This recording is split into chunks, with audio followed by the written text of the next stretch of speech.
Hello, everybody, and welcome to the last cast on Earth. I am the Rukus, being joined with our brand new co-host Nabu. How are you doing today? Hello, I'm great. And you?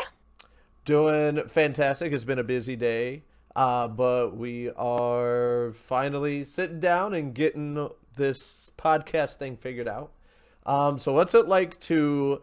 So you hadn't really been on camera a lot prior to this podcast. So what's it like to be live in front of hundreds of people and everybody's like, "Oh, I want to see Nabu's face," and now you're giving it to him. So what's that feel like? It's very intimidating, to be honest. I'm not used to show my face. Even at work, I'm mostly on the phone, so Hmm. on or on a computer. So it's very intimidating, but it was fun. It was a fun experience to do. Awesome, awesome. Yeah, and I'm sure everybody appreciated it, and look forward to seeing your beautiful face again on the next podcast. Uh, so the episode that we recorded, we talked to Mikey TV, who is just a hilarious guy. Like, he's so funny. He is a Last Day on Earth partner, and he streams on Twitch. He has some YouTube content that he puts up as well. But I mean, just always the best of times when he streams, and I was so glad that he joined us. We talked about the new Twitch drops because a lot happened. A lot happened with season 8. We got new Twitch drops. It gave us the fair for the 3-year anniversary of Last Day on Earth. We had tournaments, and then we talked a little bit about season 9. Um, so Nabu, out of all of that, and maybe there was stuff that I missed, what was your favorite thing that we talked about? I liked when we actually compared our own experiences about the tournaments and the different activities we had to do at the fair. Yeah. Um, it was funny to see that on some things we totally agreed. Sorry about the cat. But it was also funny to see that sometimes we didn't experience the fair the same way. So I think comparing everybody's experiences was very interesting. But I also liked a lot the Q&A we had at the end with the viewers Yeah. because it was fun to interact with them. It was good. Yeah. And I think about that too. Like, one of the things that we disagreed on a little bit was whether rations should give you points for the tournament. Because Yeah. that was something that at first was like very controversial. But at the end of the day, it's a way for Kafir to boost sales for rations. And now, Yeah. like, at the time we're filming this, season 9 is well underway, and we're seeing a similar thing with they introduced ready meals and tournaments into season 9. um Yeah. which that was kind of my favorite thing that we talked about, was speculating on season 9. And then now that Yeah. we're here, we can look back on it and see, like, what were we right about, what were we wrong about. And we do, well, we were right on a lot of stuff. There's new workbenches, there's new elements. um yeah, so that was my favorite part, was just speculating and then looking back and being like, okay, we were right about these things but not so right about this other stuff. um yeah, so that was probably my favorite part. Yeah. It was funny to do that and to see now the difference. Yeah. Yeah, and since you're talking about favorite things, Mhm. what would you say is the most fun, preparing the podcast or broadcasting it? um Because we do a lot of preparation before, we and do, yeah. yeah, we also had a lot of fun broadcasting. Yeah, I mean, both are definitely fun. um but I would say, I mean, just being able to sit down and talk to people about things that the community is interested in, that's got to be more. Yeah, that would be my number one. But at the same time, because we'll spend a week talking to each other like, hey, let's talk about this, and we can throw in, you know, some graphics and do things like that. So yeah, I think yeah, both are definitely fun, but definitely broadcasting, and especially this episode because we had Mikey, who's just a hilarious guy. Yeah, that's gotta take the cake. Okay, that sounds fair. All right, and on that note, special thanks to you because Nabu, you did a great job getting all of the graphics put together that we use for the podcast. So thank you so much for doing that. You're welcome. It was fun to help. Absolutely. So with all that being said, I hope you guys enjoy this episode where we talk to Mikey about season 8 and everything that it gave us, and then we speculate on season 9.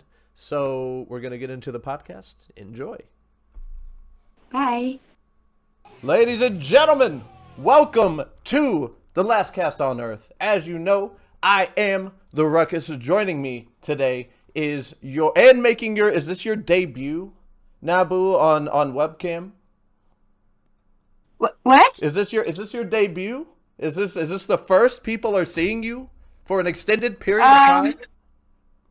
I think it's the first time I really do a stream with a webcam, but I already have put the webcam previously, but it was just like clipped and that's it. It was just a few minutes. All right. Well, Nabu is our co-host today, and joining us from way across the pond is confirmed. Wait, hold on. Was it confirmed? Was it confirmed? Yes, confirmed. The biggest goofball in the entire UK, Mikey TV. Mikey, how you doing, my brother? I'm feeling fresh. The biggest goof was when were those? I don't seem to have received my award yet, Rukus, for the biggest goofball. Did we not get that? Okay, hold on. Yeah, we need to get that over to him. Like right now. Okay, it's on the way. It is. It's on the way. No problem. That's cool. I feel better now. Right. We're good to be here. Mikey. Where do we even start with you, man? How? All right. Just so everybody can get to know you a little bit. How long have you been playing Last Day on Earth? You want the honest answer? I mean, or you can lie. I don't lie. Everybody knows that. Definitely not on stream. Okay. I've been playing Last Day on Earth probably on and off since you couldn't make the chopper. Actually streaming it properly for about 18 months. I wouldn't say consistently, but I've been around the last 18 months properly, I would say. Nice. All right. Yeah. So let's get to know you a little better. What would you say has been your best moment in gaming? So this could be Last Day related or just or outside of it. Best moment in gaming. That's a difficult question, man. Yeah. Gaming brings so much happiness, and so much pain to me. It's kind of one of those. I'm gonna. It's probably a recent one. When I picked up a VR headset, I didn't realize. I was speaking to Arrow Wheels about this for a long time, buying a VR headset, and I didn't actually realize how immersive having a VR headset actually was until I bought one and tried it.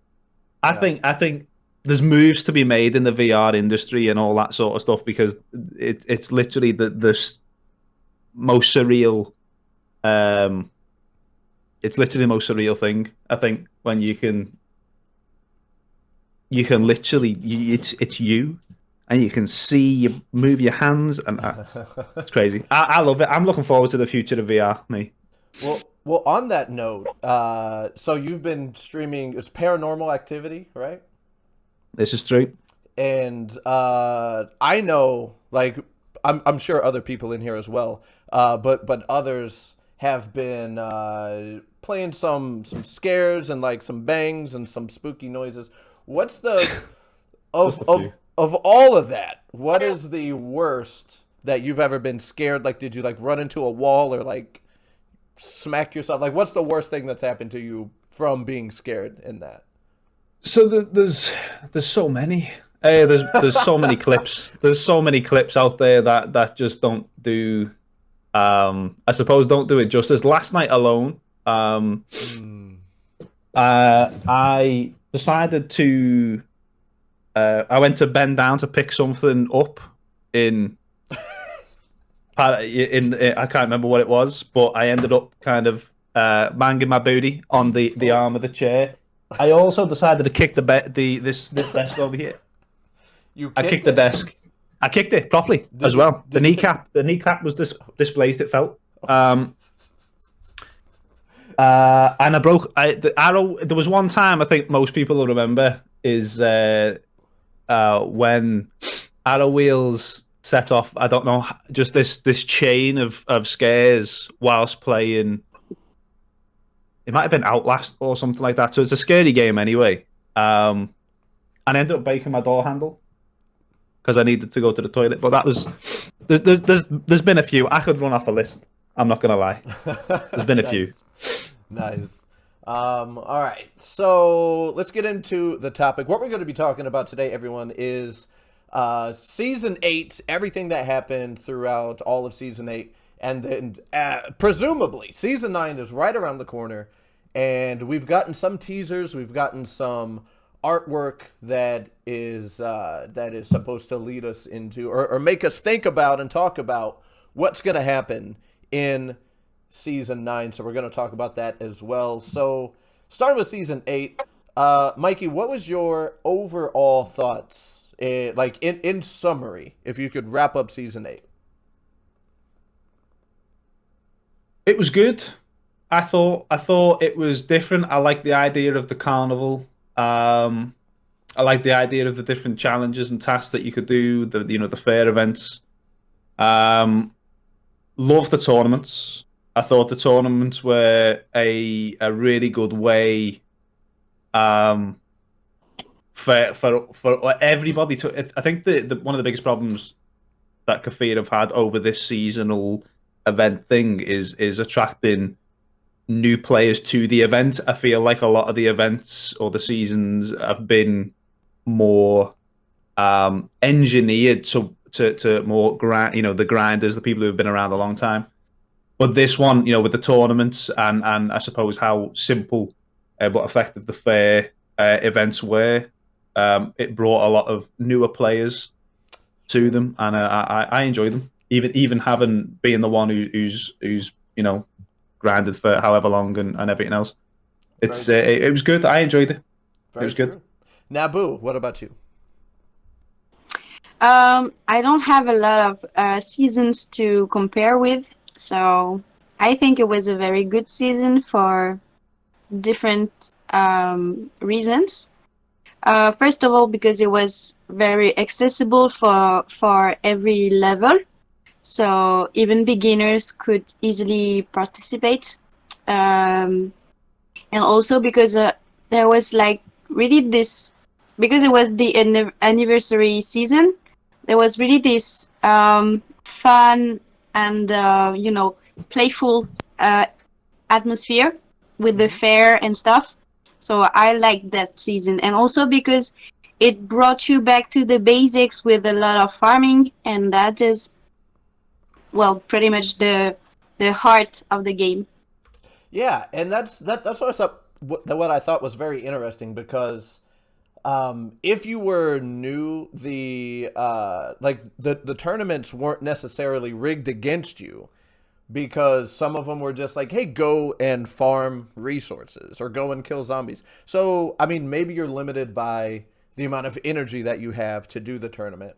But yeah, I totally agree. I think the tournaments were very new player friendly, as well as the different events at the fair, because you can't, there's no practice for, hey, tell me which turkey's gonna win this race. Like, that's not something that you can that you're gonna get better at or anything.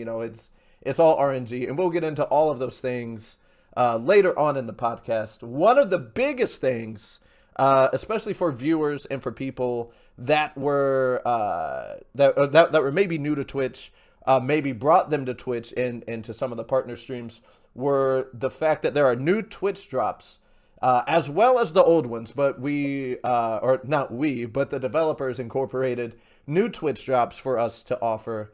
Nabu, do you have a list of the new things that came into the drop program?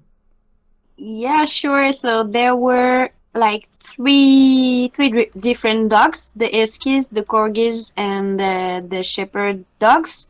With all three of us came with also dog food. There were also slot machines, gaps, rations, and you could also have the skin bikes like the ice cream, the enduro, the bayou. So there were all those three skin bikes. Also the exclusive skin bike from Twitch Drop, the Phantom. Yep. That's pretty much it concerning the new drops. Yeah. Yeah, so that's like I said, the drops were updated, and I was even because I was like, oh, like if I'm hanging out on Mikey's stream and I get a drop, that's cool. But then when they introduced some of the new stuff, like the Phantom bike skin, I was all in. I was like, yes, I need to get that. Like that's a big yes for me. So a couple other things that changed were that they come in a box now. So like you get a box and there's a timer on it, which now until you pointed that out, I had no idea that was a thing. So you have is it 30 days to collect your drop? I think, was that right? Yeah, I think it's 30 days also. But every time you get a new drop, the timer reset. Right. So basically, as long as you're, as long as you're, hanging out on partner channels and you keep getting drops, which you should get one every 30 days. I mean, that's, statistically speaking, you should get at least one every 30 days. But yeah, so that's, so that timer will hopefully never run out for you. And there's notifications. Mikey, was there a problem initially? Do you remember that there was a problem with notifications, or is it working now? Yeah, there was. I think. Do you mean when you first got a drop? Yeah. So people, because I thought we talked about it in our partner chat a little bit, but people were like, you had to turn the notification box on and then exit the game and then come back. Yeah, I think there was a few issues. To be fair to the devs, they got onto it pretty quickly, I feel. True. Yes, they did. I think because it was when I had an issue as well, and there was a few others who had an issue where since the new drops came through, and I think there was something with the update when the update went live, because this actually happened to me where it actually logged me out of my Twitch account in the game. Oh. So there was a lot of confusion around that as well, I think. Oh. But I think all the other bugs they fixed pretty quickly. Oh, well, that's good then. So Nabu, of everything that was listed, what would you say was your favorite new Twitch drop?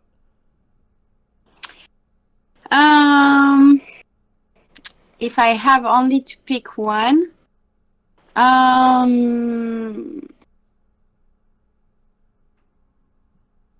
geez, that's hard. You asked me to choose, and choosing is a very difficult thing for me. Oh no. But maybe the skin bag Phantom. The Phantom, yes. I would say. Yeah, even if the ice cream one is really cute, and I still don't have it, and I wish and I hope that I will, but right. Yeah, I would say that. A lot of people gave me a hard time for being really excited when I got the ice cream skin. I was like, wait, what? No, like I think this is awesome. So that was the one that I was the most excited about. Mikey, what about you? Yeah. I actually really like the dogs. Obviously the Twitch bike's awesome. That looks sick.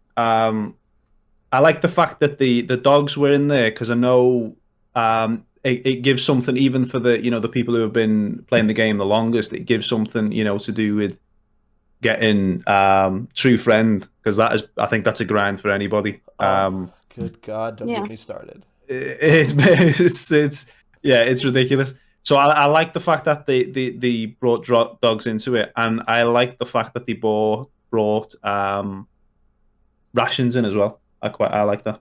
Yeah, and to make the dogs even more enticing, the fact that they add in dog food. The dog food, yeah. Oh my God, so great, because that's gonna help you level up and push you to true friend. So that was good. Yeah, true. All right, switching gears a little bit, let's talk about the fair. So we talked a little bit about there were a lot of different events that happened at the fair, and they came into weekly. So like each week there were new events. And we're going to have, Nabu, do you have the list of the different weekly events? As a matter of fact, I do. Oh, wow. So we had, like, the first week we had, the piñatas.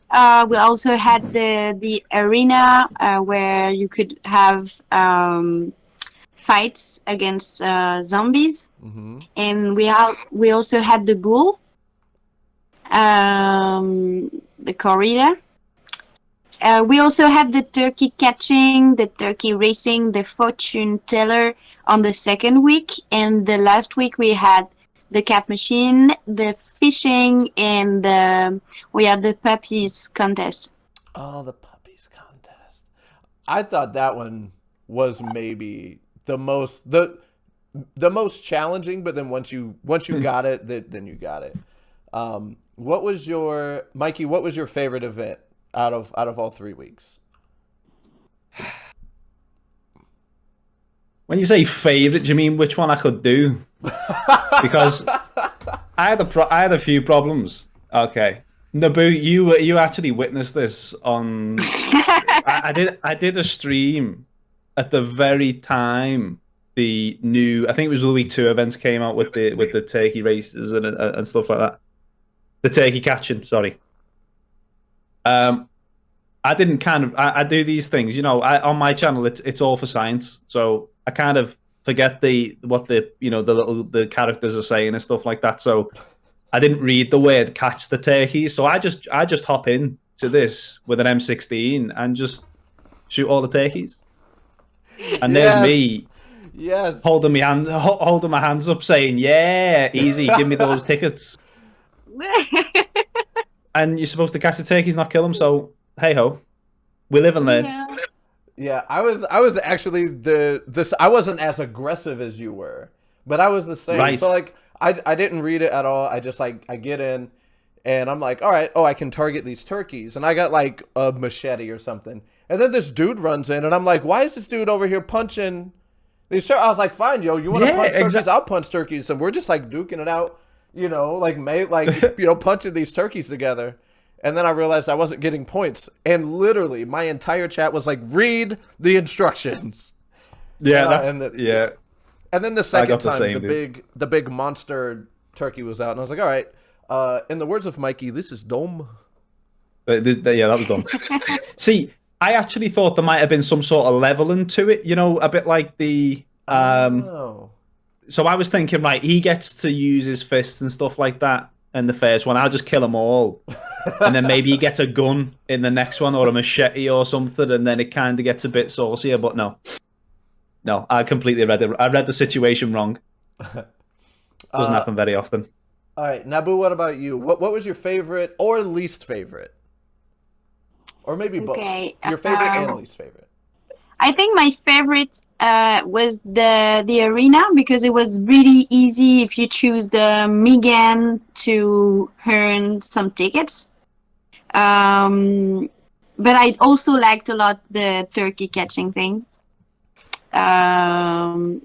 Even though, guys, the wild turkey, no, I hated that turkey. Yeah, that was too much. Yeah, it was worse than the guy trying to compete with you. Oh yeah. And maybe the least favorite was I think the fortune teller. Because yeah, I think the main idea of the fortune teller was really good, but the buffs didn't last long enough to be really interesting. 20 minutes is, well, I'm a chatty person, so when I'm streaming and I just have 20 minutes to do something, it's barely nothing. Yeah. So yeah, I think it was, yeah, a shame because the idea was really good, but it wasn't good enough, I would say. Yeah, right. I agree. So my favorite and least favorite are the same. So similar to you, Nabu, the arena, I thought it was, if you look at it from a developer standpoint, the fact that they thought through as much as they did to say, okay, you know, we have three different people, you know, they're going to be good for one reason or they're going to be bad for another reason. And then the monsters they're going to fight, you know, let's have like the different waves of zombies and stuff. So thinking it through, the fact that they put in that much detail, but also the biggest issue that I had with that was that because you didn't know what waves were coming, it was completely RNG. Like there was no skill to it. Not that there was a lot of skill to everything else, but you could learn. So if you could see what the next wave was before it came out, you could say, "Oh, I don't think Megan can handle, you know, 4 of these zombies," and then you can stop it there and earn your reward. It's taken out the learning aspect of the game and just relying completely on blind luck. So that's why it was my favorite, because I thought it was the most entertaining. But also, you know, if they would have done this one more thing, it would have been a lot better. So let's see what else is going on at the fair. What about the band? What did you guys, Mikey? What did you think about the band? I like the idea.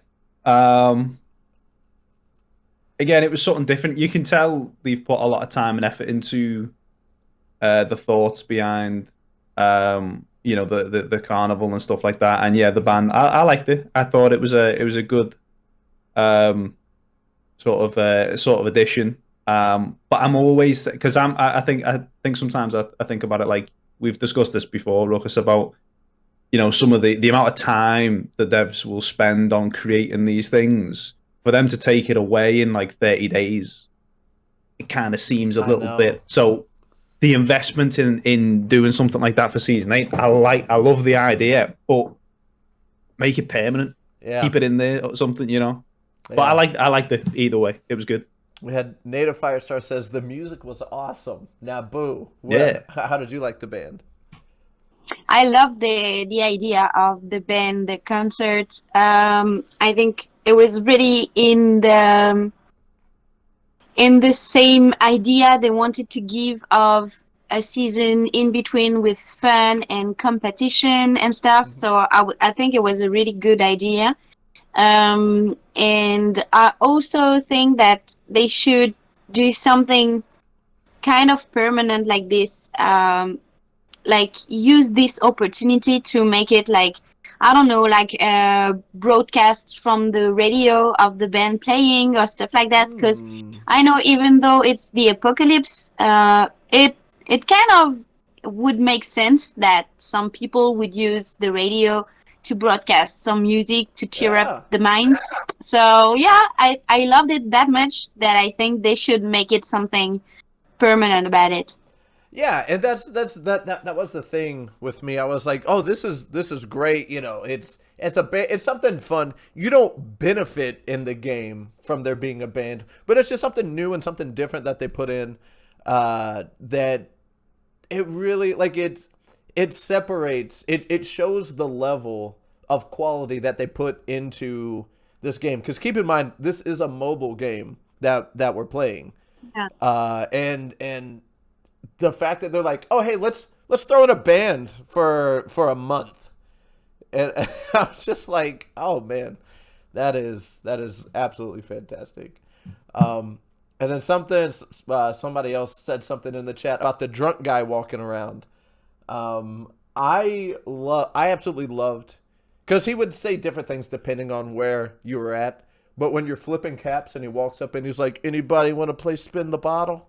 I'm like, Again, an unnecessary thing that they put into the game. It doesn't need to be in there, but he's there for the comedy, and I love that. Yeah. All right. Let's talk for a second about the rewards. The rewards at the what was it? The ticket booth? Is that what we're calling it? Yep. Sounds good. Yeah. So what Mikey, when it was the end of the last week, what were you excited to use your tickets to purchase? I ended up putting everything into the dogs. Oh, okay. So I went for some logic, if that is ever possible on Mikey TV. Logic on Mikey TV, I'm pretty sure has been permabanned. Yeah, I think so too, definitely. So I went because I need to. I'm desperate for true friend here. Same. So I went and spent all my tickets on dogs. And found out that the dog pen has a limit. So. Yep. Ah. Damn. Yep. What about you, Nabu? Well, I was all about briquettes. Same. Yep. Because you can have the dogs with the Twitch drops now and like the regular ways. I feel like they increased the drop rates of dogs in the game. Mm-hmm. So, and since I don't have ATV and I was very, very low on charcoals, I choose to spend everything on the briquettes. And briquettes To make steel. Yeah, that's exactly what I did. I think I got like 3 stacks worth of briquettes, or like two to 3 stacks of briquettes, for the exact same reason. Because I'm trying to get the steel. I'm trying to upgrade my racks and more. Push out the steel walls to cover more area. Somebody said I wasted my tickets on bandages by mistake. Ouch. R.I.P. Painful. Oh. All right. Let's see. So the reputation rewards. That's what we're gonna transition on into next. Oh, I'm moving the pictures the wrong way. So Nabu. How did you do? So there were 3 different, weeks. You get 3 different people to earn rep with. How did you do on your 3 weeks? Yeah, not that great. I think I missed a lot of days I couldn't play the game, so I didn't do the maximum. With Travis, I've been over 100. But I didn't make it till the end. And that's so sad because I wanted the skin backpack, the backpack skin. Yeah. So I had none of them. And I was so sad about it. Oh, no. Yeah. Michael, what about you, sir? Love the idea. I found if I didn't buy suitcases, it would have been a little hard to achieve like full reputation for them all, especially. I think there was I can't remember the rewards specifically. Again, I was again more logic. Who'd have thought?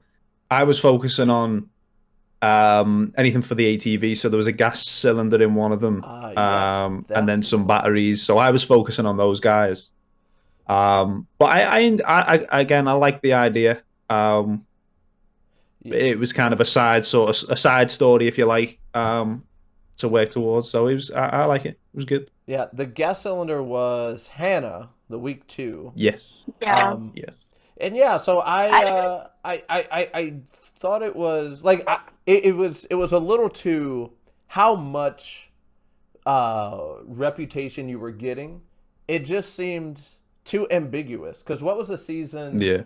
Was it not the Raider camp, the settlement season? Was that season 4, 5? I don't remember which season it was, but when you were getting briefcases to earn rep rewards with them. Yeah. So I had some briefcases left over, So I was lucky enough to be able to use those to get, and like Naboo, I wanted the things that were, get them now or maybe don't get them ever again. So the neon backpack was my number one thing, because I already had the ATV, so I didn't really need, like the transmission or if there were, I think there was like a cogs or something in there, or maybe not. Maybe I'm making that part up. I don't see cogs, but yeah, there was a gas cylinder in week 2. But that's what. So when you in that season, somebody said season 5, somebody said season 6. When you turned them in at the settlement, it was like, okay, this is how much rep you're gaining, versus in this, when you turned it in, they were just like, hey, thanks, and then like completing when you when you dodge the bowl for 90 seconds, then it's like, hey, you got some reputation, but it doesn't tell you how much, and it didn't tell you, you need 500 to get, friendly or honored or, whatever the case may be. So that I was a little nonplussed with that. We lost Naboo. Naboo. Can you still see me and hear me, Rukus? Actually, wait, let me bring you back. There we go. Look at this guy. All right, well, Mikey, I'm across to. You're gonna look weird for a bit until Naboo comes back. Oh wait, actually, if I do this, oh, here she comes. Sorry, guys. Hold on. It's my Discord app. It just I don't know what happened. There she is. She's back. Yeah, sorry. So that was my biggest problem. Somebody agrees with me. Thank you, Rice. So I didn't hear what you said at the end, but did you talk about the suitcases? Yeah, just a little bit. That you couldn't figure out, or it didn't tell you how much reputation you were getting by turning in a suitcase, or by or by completing. Like, I think I used dodging the bowl. You don't get, like, it didn't tell you how much you were getting for doing these things. So everything just seemed really ambiguous to me. Yeah, can I add something? Because I think it was really cool that they allowed to use the suitcases, because it was from a previous season. Yes. So I think that was really cool. So you can either use the one you had previously or either buy some new ones. But I think the suitcases didn't bring a lot of reputation, considering it's something you had to pay for, I was a little disappointed when I used it. You were disappointed when you used it? Yeah, a bit. Yeah, I mean, am I being too hard? No, I have to agree, because it was, it seemed like in the previous season you got way more reputation for cashing in a suitcase. It was like a guaranteed, bump up to the next, like you would do like 2 or 3 things and get rewards. Like if you turned in a suitcase, you're guaranteed to get a reward, pretty much. Yeah. All right, let's see. What do we have next? Changing gears, let's talk about the tournaments. I thought tournaments were I thought they were fun. I do have a complaint, but I'll save it until later. I'll see maybe if one of you guys bring it up. But there were some theories. I think JCF did a video on how the tournaments work, because like, as you guys know, in the previous seasons, with Fort Moss and with the Christmas tree, it was like, oh, you're competing against other people. And then we kind of found out and learned that, maybe you weren't actually competing against people. You're competing against a tier system that Kafir set up to make you think you were. This one seemed a little bit different. So, Mikey, let's start with you. Do you have any theories about how the tournament system worked?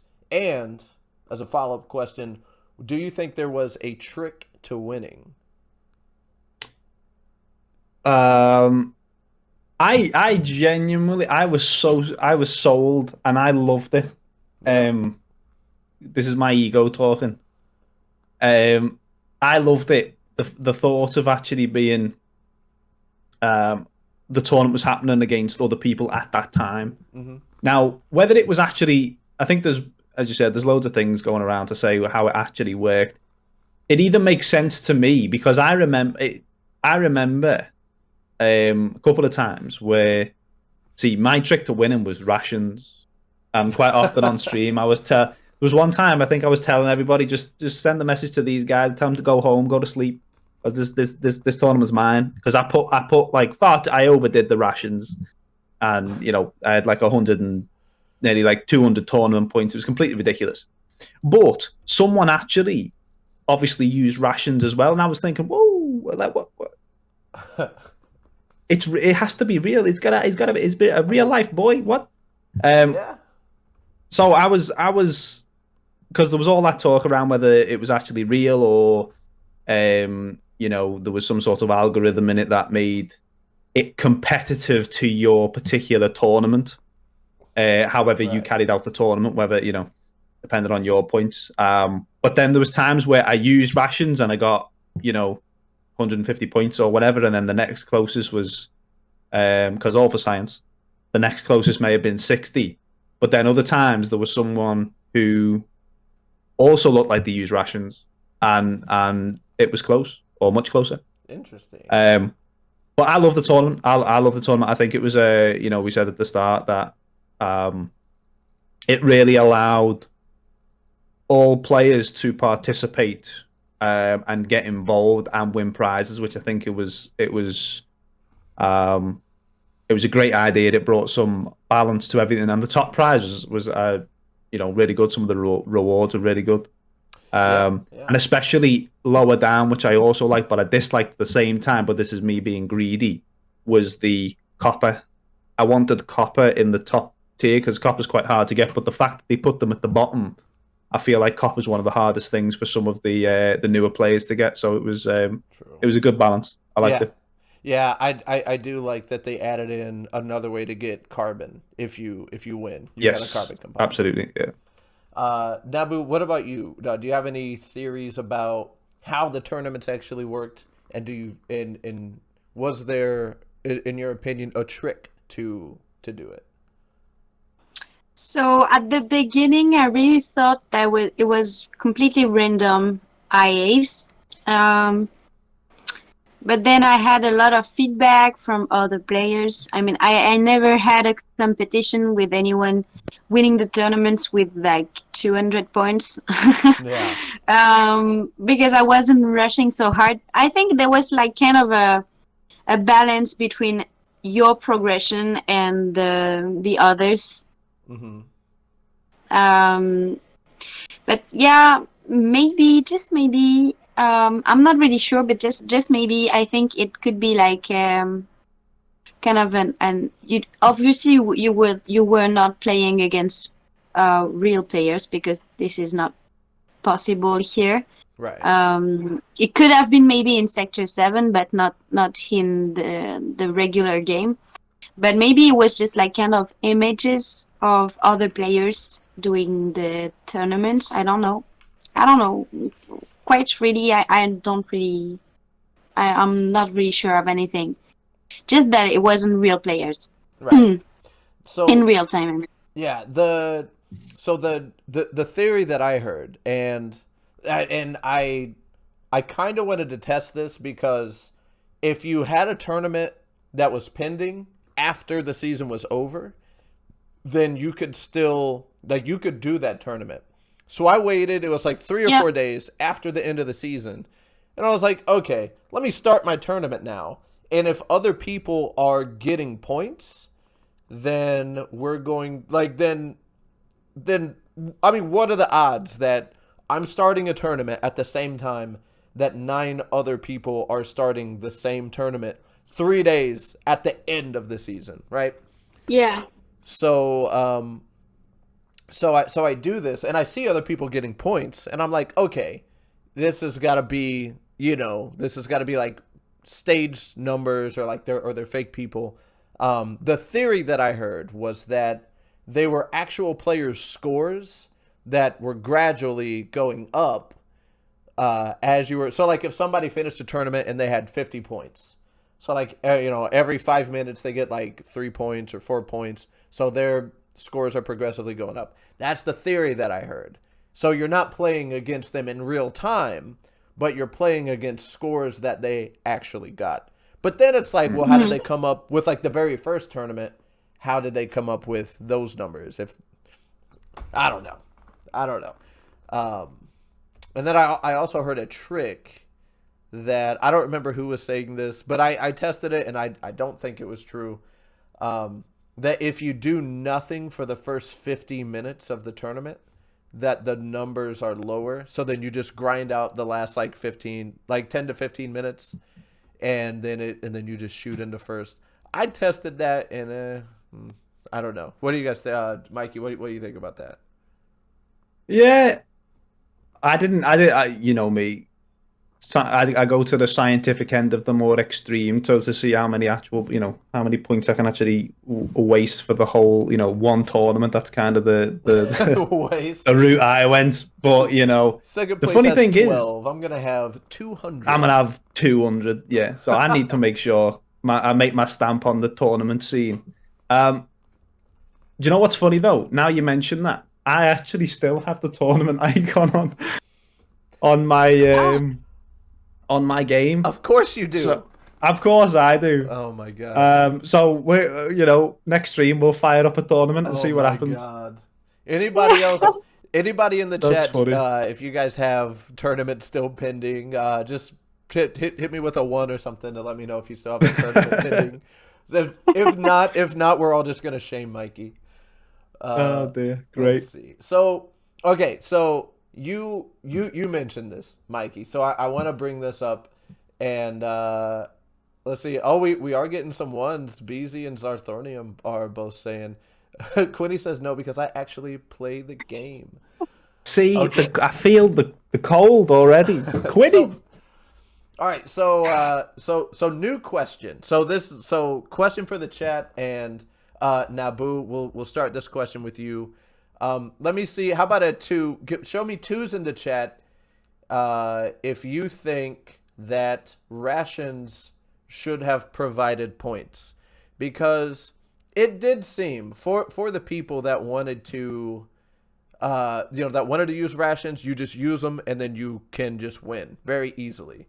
So if you think rations should have been allowed to earn points, give me a 2 in the chat. And Naboo, what do you think? I'm not sure I understood the question. So rations, when you use rations on a, so let's say if it says chop down trees in wood zones, if you use rations on a wood zone, you would get points for that. Yeah. And for the people that, had rations to spare, like Mikey, they would just use the rations to death, essentially not even do the tournament, and that was it, and they just win. So what do you think? Oh. Yeah, well, to me it wasn't really a problem that you could use as many rations as you wanted. Okay. Because kind of in the end, Kefir is a company, so they have to make money. Are you just reading Arrow's comment that he just said? Because Oh no, not even. No, I swear, I was in my mind trying to find the right words to make a sentence. Okay, because Arrow was literally just typed that into chat. But all right, I'll let you finish. No, but I mean it's okay. Of course, you could choose to use rations and buy it from the stores, from the store. It makes sense because, if we want the game to evolve and to, add new features and stuff, they have to make money. So, right. Yeah. Fair enough. Maybe they could have put a limit But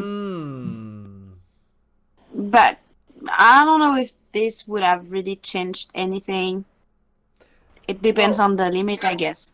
Yeah, so my thing is, if I get into a tournament and I see Mikey TV that I'm in a tournament with, I know I'm going to have to use my rations to death to even to make first or second. Because look at the nod. Look at the nod. That is the nod of somebody that is too lazy to do the tournament. I'm coming with the smoke. I agree, Airwills, I agree with what you said, and Nabu, that, Kafir is a company, they need to make money so they can pay the developers so they can, progress the game and add permanent content, Kafir, if you're listening. But at the same time, I thought it cheapened what the tournaments were, especially if you're, a newer player and you're like, oh, hey, I need to go farm some wood.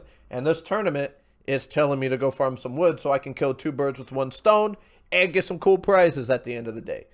So I appreciated that, but I don't know. Maybe I'm the only one. There were a lot of 2s in the chat, so I don't know. It's the player's choice. Yes. Racy says something that I think is pretty relevant. It says that by using rations, you were not stopping other players from winning. And that is, I think, why the limits wasn't really necessary, because it's not like it was like a competition on the multiplayer. That's true. Doing like Mikey, for example, like just to name one person completely randomly. I think it was a win-win situation, win for Kefir and win for the players too, because not only you would win points for the contest, the tournaments, and so win the rewards, but also you would win some wood, some iron, some pretty much. I think it was maybe the most interesting moment in the game to buy rations, because it was interesting for the tournaments, but also to get stuff from the farming zones. So maybe the best moment to buy it. I think did rations go on sale, or did they go on sale right after? They did go on sale. Yeah, that's honestly smart, because if you want, or if you're encouraging people to do the Mikey way of winning the tournaments, give them a little boost and say, hey, rations are 50% off for this week, or whatever. Plus, to defend a little Mikey on that point, I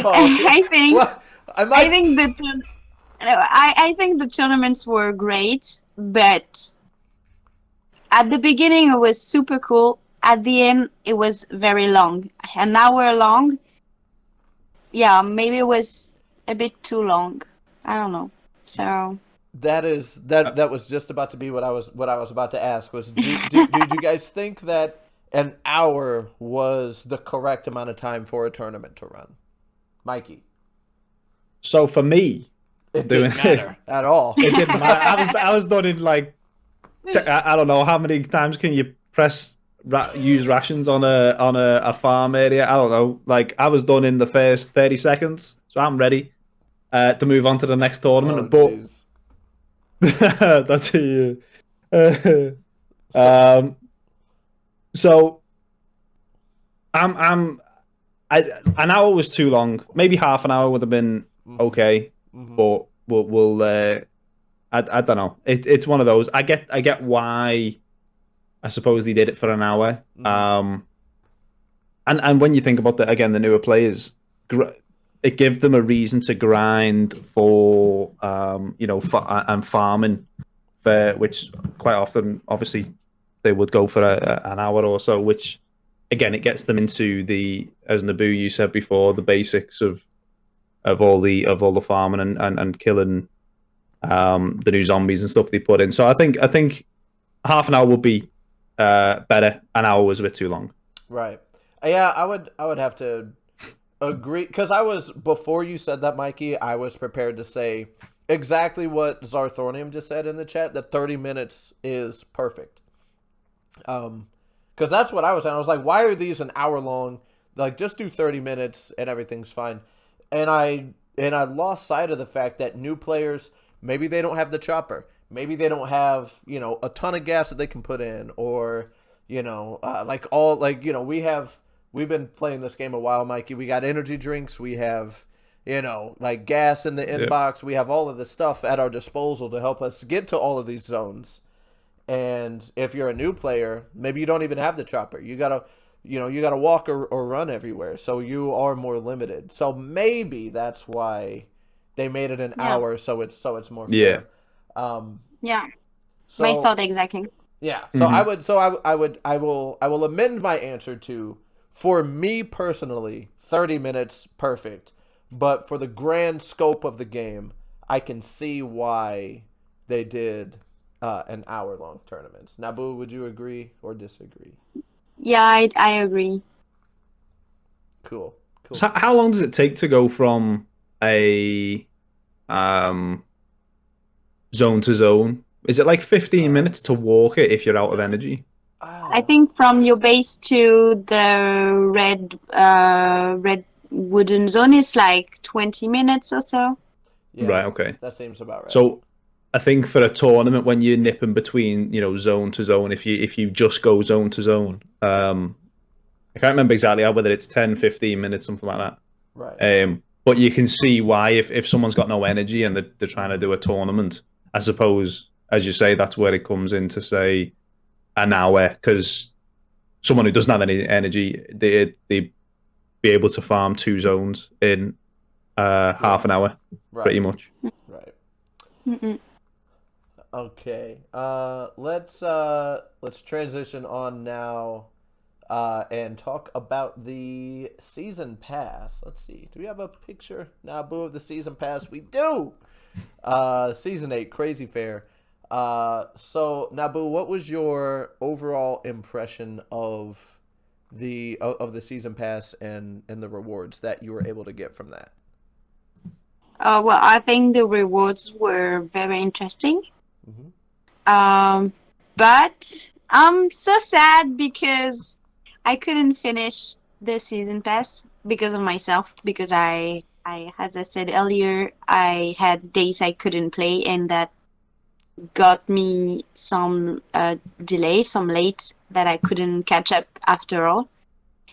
So I didn't get the skins backpack, so that is a shame, I think. And also because I'm a goofball and I tried to play on PC and then I came back on my mobile, so I lost a bit of my progression. No! Why would you do that? Oh. Yeah, because I was trying to stream from my PC, but it wasn't powerful enough to do that. So you goofball. The next morning it was the end of the season, and I was like, oh shit, maybe I still have time to do some stuff, and I was in a hurry, so I took my mobile, and I lost the progression I did the day before. So it was just 1 or 2 level. It's not that bad, but still, it's too bad. So I ended up level 37 or 38, something like that. Just so close. Could have bought those last 2 levels, but that's okay. So close. Yeah, and that's I think is a bit sad that the morrow after the end of the season, you cannot buy levels from the season pass, because I know I would have. So it's a missed opportunity for Kefir to earn a little money, because I'm pretty sure if I was ready to buy 2 or 3 levels, I'm not the only one that would have done it. Yeah, I wonder why. They do that. I don't know. It's if Kefir is hearing me right now, it could be a nice idea, because this is so frustrating when you end up at level 33 37 or 38 or even 39, and you're like, oh damn, I wish I could have bought like 2 or 3 levels more and just hand up the season pass, and yeah, you can't. Yeah. Mikey, what about you? What did you think about the season pass? I think I always enjoy the season pass. I'm trying to think. I'm trying to think of I suppose when I think of the season pass, what difference in prizes does it offer compared to, obviously people the just the normal tier, right? And I think I can't to be honest, I can't remember off the top of my head if how many ATV parts and stuff were in the normal tier. But I think they're kind of the big deals when you think about whether people, especially from a business perspective, if Kafia want more people to bring on board with the season pass and stuff like that, they have to make sure the rewards are, the best they can be. From memory, this season, yes, I think they got quite a few of the prizes right. I enjoyed it. I thought it was, to be honest, again, in you know how it is in my style. I think I got to level 30. I think I got level 32. Then I was on like an odd number to buy, so I bought the next one, and then I just did a couple of missions to get me over to the to level 40. But yeah, no, I enjoyed this season. I enjoyed this season. Yeah, so as far as the season passes go, a couple of things really make a difference for me on what makes it good or not. Because I know a lot of people that come to the stream, they don't put money into the game. It just so happens that, players like myself, Mikey, I'm pretty sure you do, and Nabu as well, we're not afraid if we need to buy a couple levels or, get some, rations or whatever extra things that we need. We put money into the game. But for people that don't, there has to be some way for them to get maybe the most crucial item in the game, and that is the tactical backpack. So one of the major things for me, and that I will openly complain about, even though I get the premium pass every season, is whether or not there's a tactical backpack in the free version of the season pass. And I'm pretty sure, yes, there was one in this season, right? Because I believe so. I'm pretty sure. Normally yeah, is. I think there was. Yeah, I think there was a couple of pretty seasons. Yeah, a couple of seasons ago there was not, and that was, oh man, and everybody was letting me know all about it. Like, you need to talk to Kafir. I'm like, oh, I'll okay. Yeah. There's for the beginners. There's also the I don't know how you say that in English. The survival guide. Yes. Yeah. And it allows you to get a free backpack. Right. All right. So there was that. The other thing that I thought was interesting, and this was the big talk before the season, before season 8, was the crossbow. And oh man, I can't wait to use the crossbow and see. And then there were some mixed reviews about the crossbow after people started using it. Mikey, what did you think about that? I don't lie, Rukus. Here we go. Here we go. I think there's a clip or two out there of me using the crossbow. It wasn't the most gracious moment. I think I died to the blind one using the crossbow. Oh, okay. I didn't. So I'd never used it, and I didn't think it'd fire that slow. Mm-hmm. Oh no, it wasn't. It was when I tried to do the Bunker Alpha 3rd floor hard mode. Killing them with just one grenade or a couple of grenades. And when I was like going through and trying to collect them, yeah, that didn't go well. I decided to take a crossbow. And yeah, it didn't go well. I didn't think Don't get me wrong. I think it's useful in different circumstances, but not. Yeah, definitely not for doing bunker alpha hard mode. What would one of those circumstances be? Because I'm honestly struggling to think of one. Well, it's, I say useful. I think it's more. It can be used in other circumstances. You know, any sort of. I think any sort of farming and stuff like that. I don't think it's gonna. Okay. It's not going to set the world on fire, and it's definitely not to be used at bunker alpha hard mode. I can promise everybody that. Okay, fair enough. Because I saw it as a like similar to a harpoon. But then I started thinking like, well, when is ever like a great time to use a harpoon? And I was struggling to come up with something. I love the harpoon. Really? I think I love the harpoon. Just the motion that happens to the zombies. I think that is great. Oh yes, yes. That's That's one of the funniest things that they put in LDOE. I love it. Yeah. Okay. We need more stuff like that. That is fair. That is very fair. I don't know, Boo. What about what were your thoughts on the crossbow? So I didn't use either the harpoons or the crossbow, but because I saw people used it and I thought that it wasn't that sick. But it's a shame because I think the crossbow is a very, very cool weapon. I mean, we pretty much all know about the TV show The Walking Dead, and we all have this image of that very, very cool weapon that is really useful.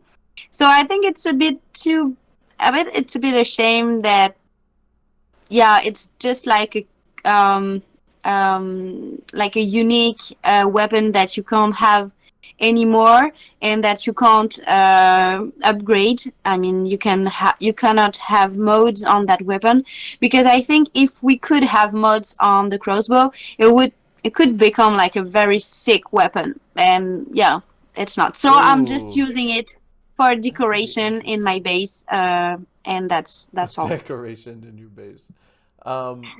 That's actually.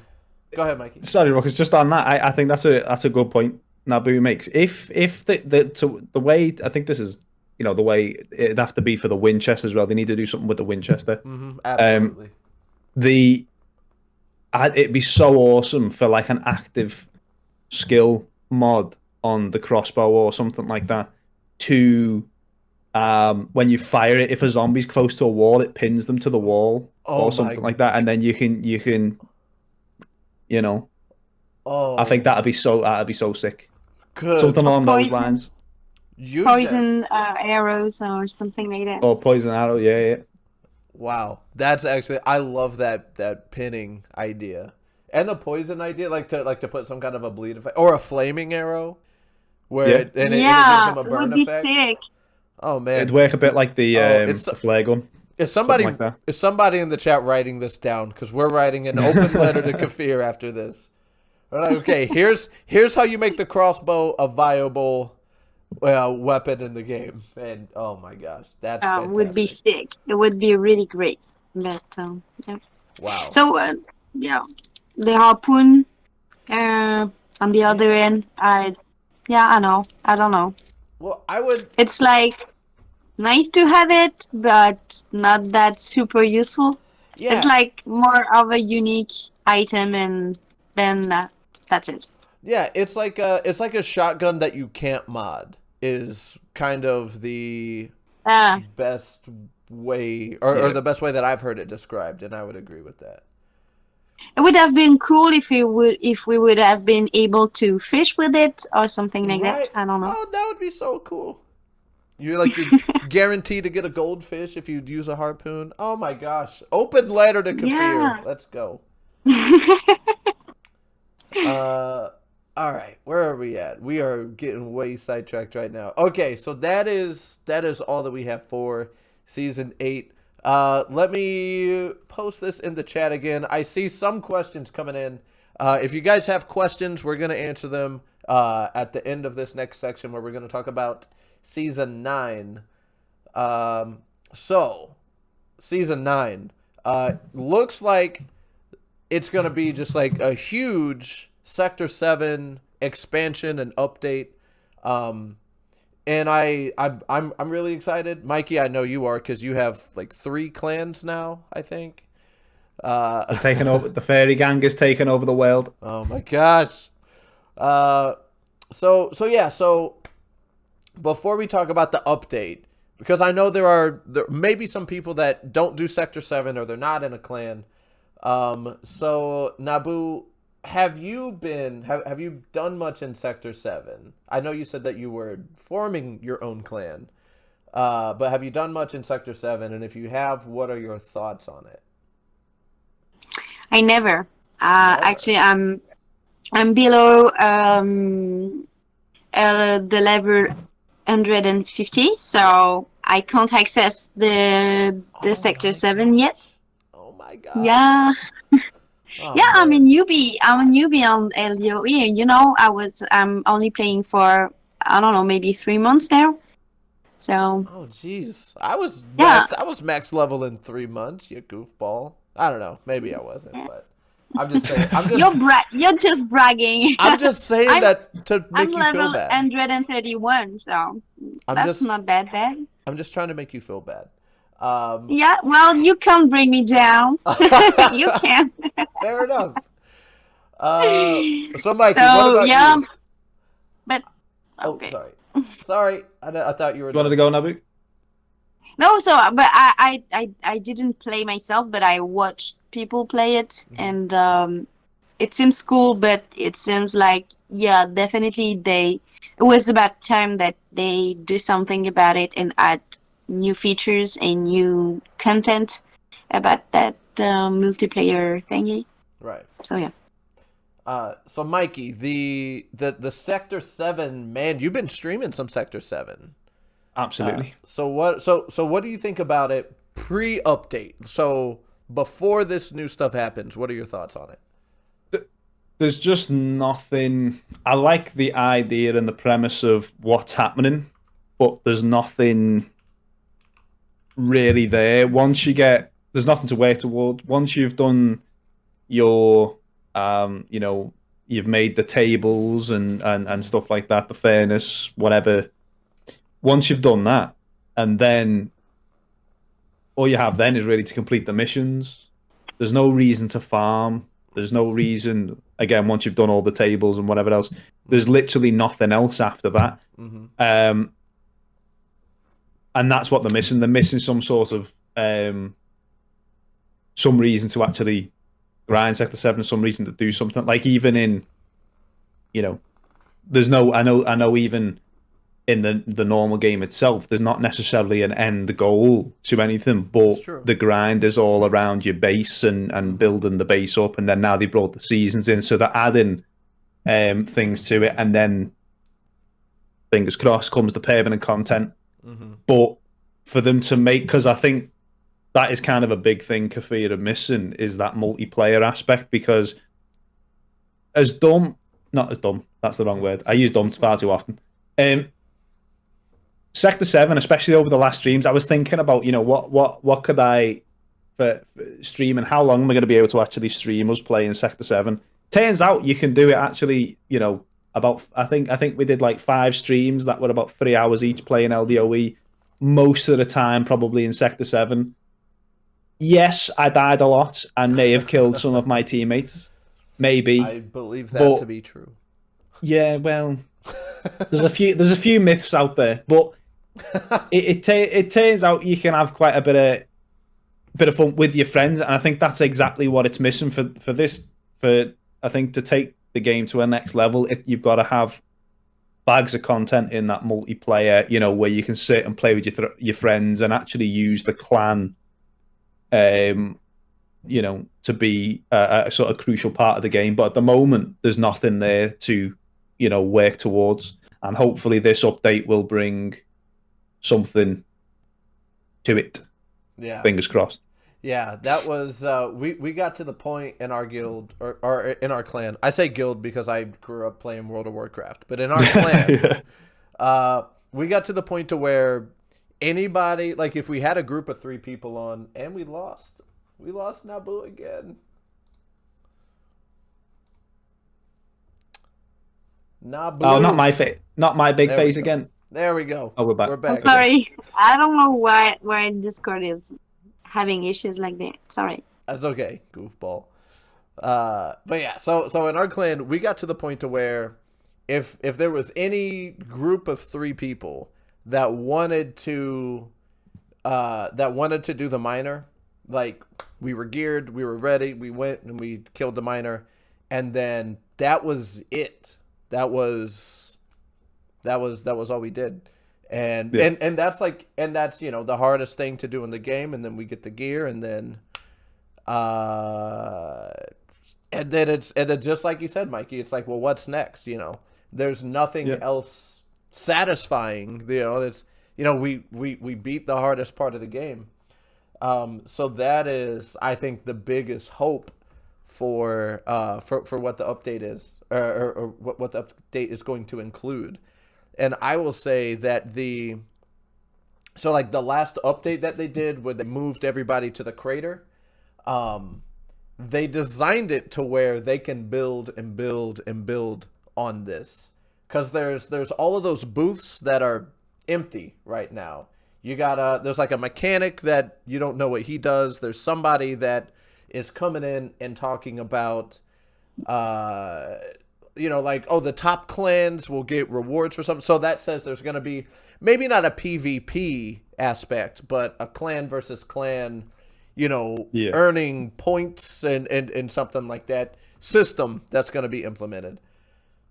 So what do we know right now about season 9? So from the teasers, from the artwork, we know that there's new locations and there's new workbenches, right? Yep. Yeah. Okay. So we don't know necessarily what the workbenches are going to do or what's going to be at the locations. So Mikey, since you're the Sector 7 man over here, do you think hit him with the dab? Do you think that the new locations are going to be, and maybe the answer is yes to all 3, but do you think they're going to be bosses like the Miner or the Devourer? Do you think they're going to be instances like the Crossroads, or do you think that there's going to be like new resources being implemented? I hope a mixture of all 3. What I don't really want to see is, like we just said, the miner. You literally go there to kill the miner. I'd like to see a bit more content in it. Maybe you have to, work your way through so many zombies or whatever to get to the actual boss. A bit like permanent content. We've got like Bunker Alpha to do the blind one. You've still got to get to the blind one. I'm not 100% sure. And it's not that I don't mind it or hate it or anything like that, but I think I would like to see a bit of diversity and all that. Not just you go there to kill the boss and then that's it. Interesting. I would like.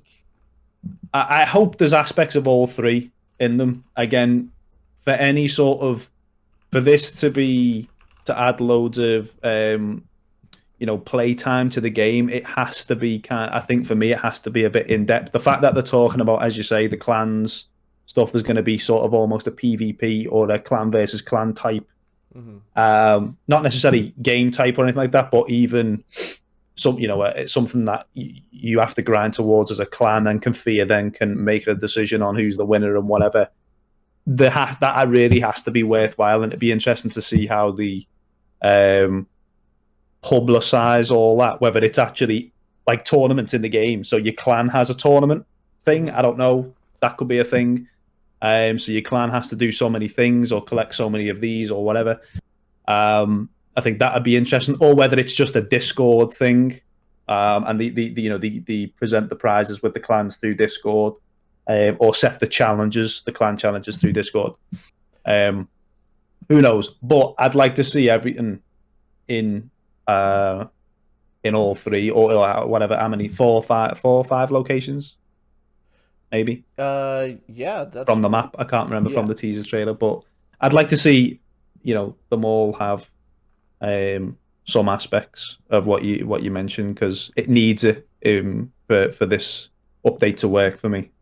Yeah, that's so you brought up something like very, very interesting about like, how you have to work to get to the blind one. So it's not, so you're saying like an instance like Crossroads where you have to work your way through certain things as a clan, and then there's a boss at the end of it.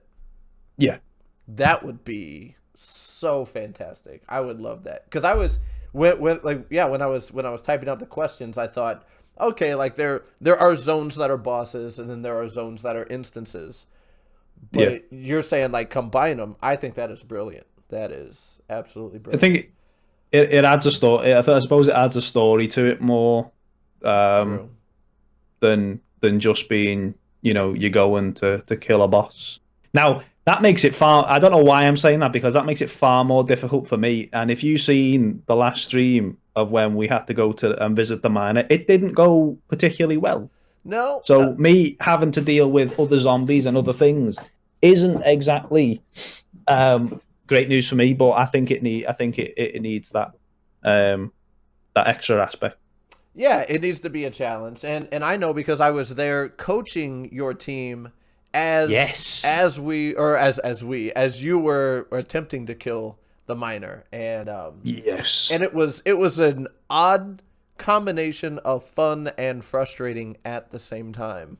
And I was like, no, okay, now kite him this way. Like, no, you're not. You gotta, you move. Like, what? Cause the charm. What are you doing, man? You gotta bring him down, pull him down. And I mean, you guys did it. You got it. You got him there. Sometimes the best option is to panic, right? And I think we panicked. Or I did, at least, and it worked. You are the best at a controlled panic, though. Out of everyone. All right. Oh, and here's Thor Girl saying, Mikey always panics. Hello, Thor. What? No, come on. Professional over here.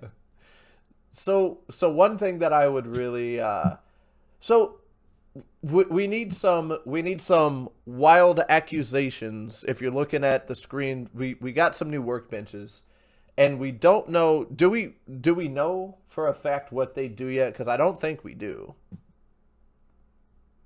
I don't. The workbenches itself, I've only seen pictures. So I've had some of my 30s, but yeah. So there's like an alchemy station. It looks like some new kind of woodworking bench. Maybe for explosives, says Zarthornium. Very well. The developers said when they shared those pictures, they said that we will need them to make wooden parts and complex chemicals products in Sector 7. But that's pretty much all we know. So it's... Oh, there is the syringe thing that you can find in Sector 7. Yes, for radio. So maybe it would be like something you could craft. I don't know. Interesting. So the one on the left of the screen there looks like a well, that's part of a gun. Which one was that? Oh, I mean maybe that one. So there's I'm one. sorry, I know we're a bit behind. Yeah. So there's this one for wood, and then that's like the chemistry station. Yeah, it looks like it. Interesting. So then can we theorize that some of the new locations are going to have, because right now there's not a resource to farm that you can really put onto any kind of chemistry station, right? So can we theorize that we might see some new elements into some of these locations? I don't know, Mikey, what do you think? Again, I would hope so. what they do, who knows? But I'd definitely hope they add some extra elements in there. Again, add a bit of longevity to the update. Right. It needs some additional. It all depends on how they tie in to the bigger picture, doesn't it? But I would like to see some extra elements in there. Yeah. It just, like you said, it adds to the longevity of or the playability of Sector 7. So it's not just like, okay, like we get, this, and then we beat this boss, and then it's over from there. Yeah. I if I recalled well, at the beginning when you enter Sector 7, there's some kind of a storyline where your new character is the sister of the brother of your in-game character, something like that, right? Of the brother of the. It was something weird like that. I don't remember the. Yeah, the I story, believe though. that when you enter Sector 7, you have to choose whether your new character is a woman or a man, and that Right. person is like the sister or the brother of your in-game character. Mm-hmm. So I think it would have been fun if I don't know what they are gonna do, but I think it would have been fun if they really used that storyline so it doesn't be just like a random thing. I don't know, maybe just play with that story that there is a brother and a sister, or two brothers or two sisters, it depends on you, but like siblings being on different sides of the world, and play with that storyline. Yeah, that would be nice if they continued to build on that storyline. And because there's a way that you can send letters, so maybe there's a way that you can send rewards back and forth between each other. Yep, maybe. So maybe I think we will see that. Go ahead. I think that Rukus is because I was thinking about that. Not specifically as logically as you've just thought it, that there's a mailing system, but I it was more of, yo, how cool would it be if I could send something, some armor or a gun to the sort of single player version, or vice versa, if they made it sort of if they made those two things integrated again. I think they get the longevity out of Sector 7 and that multiplayer thing, because people again have something to grind for. And I think that's relatively a quick thing. I don't think that would take too much developer time. Mm-hmm. It could be even something as simple as, a certain set of armor, or a certain even something like a mannequin that you can find, some sort of decoration that you can work towards and put it into your actual base. It'd be good.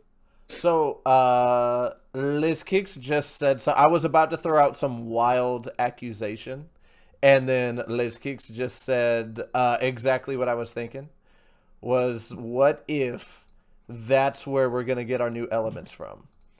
Like tungsten and titanium, and that's maybe what these new locations are. So maybe we can get tungsten and then ship it back to our single player person. That would be huge. Yeah, I mean, it's wild accusation. Don't quote me that that's gonna happen, chat. But just imagine if that's where we get tungsten, and then we can start building the helicopter. Oh my gosh, just. Yeah, but I don't know. Doesn't seem like it would be really, really easy for once, since like this is a game that is pretty hard. I don't know. It seems like maybe it's too good to be true. I don't know. Yeah, it might be, and it probably is. That's just wild speculation, and I don't know. Mikey, what do you think about that? Yeah, well, again, it would be awesome. It's one of those. It all depends on, I suppose, the sort of the roadmap the developers have got with when they want to introduce these type of things, because they have to make sure obviously everything is balanced with how you can find it what it's used for and stuff like that. So be good to see. Nice. Okay, so since we're talking about hopefuls and wild speculations, Mikey, what is the biggest change or addition to Sector 7 that you would like to see in this update? Can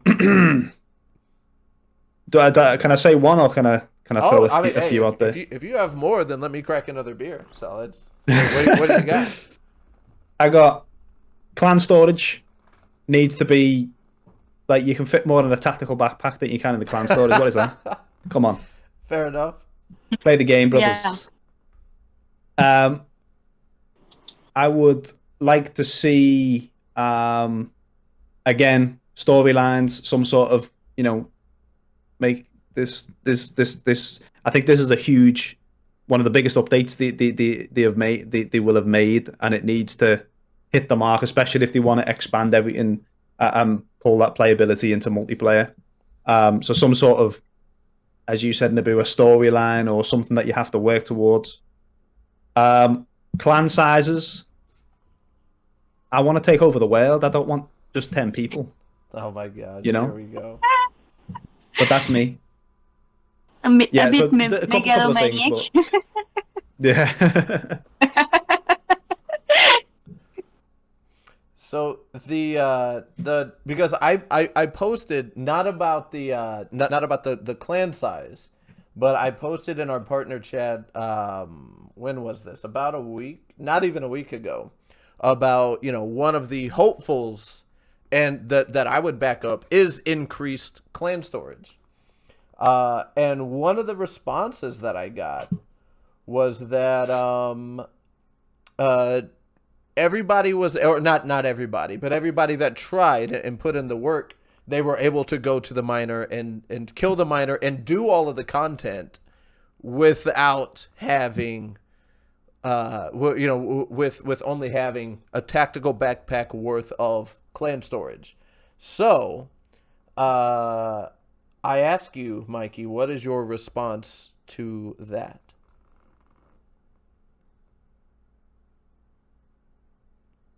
Yeah, left field. Yeah. So take me through it again. The clan. So what they're saying? All right, I'll answer first. But what they're saying is that the miner is the end boss right now in Sector 7, pre this new update, and giving the resources that you have, clans were able to go and consistently kill the hardest thing that there is to do with the resources and the storage that are there now. So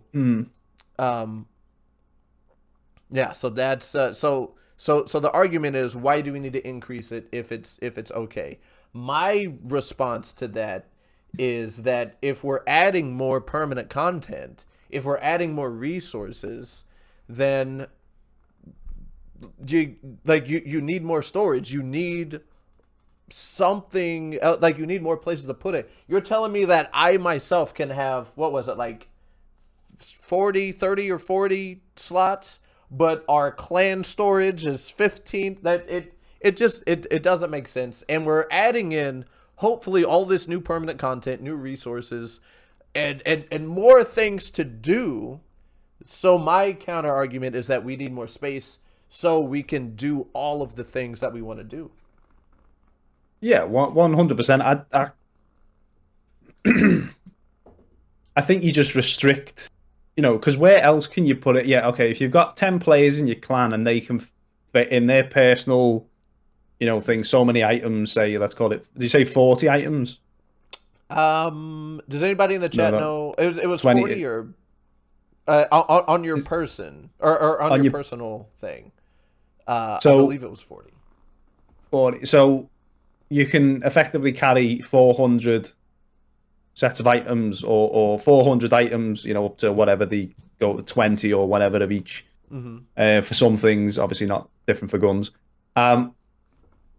But to have, when you think about that, it probably is quite a while. But then, you have all the organization things, okay, so Quinny carries all the wood and the farm and stuff, and you just end up. I think you need to have, if you again, what other, if we think about breaking into something different here and this multiplayer zone that they're trying to break into, if you think about what other games operate in that way, I can't think of any that do. Mm-hmm. When you think about clan storage and all that sort of stuff, I just don't think it fits with what the game needs to be, where you're limiting clan storage and stuff like that, and even clan members, only having 10. I don't think it fits to I think there's so much potential with Sector 7. Keeping the clan storage and the clan population to where it is, it just restricts it a lot. And as you say, as they develop all that permanent content where you need to work towards stuff and get resources for X, Y, and Z, you just you restrict yourself a lot. You restrict the clan a lot, and you lose your playability. Yeah, because you can't keep them in your inbox. You've got even if you do rations, you've only got 30 days to keep them. Exactly. So you got to keep them somewhere. Exactly. I have a question. Yes, Nabu. There's something I would like to point out, but maybe I'm wrong. Is that when you invite somebody in your clan, isn't it possible for them to take what is in the clan storage and just leave the clan?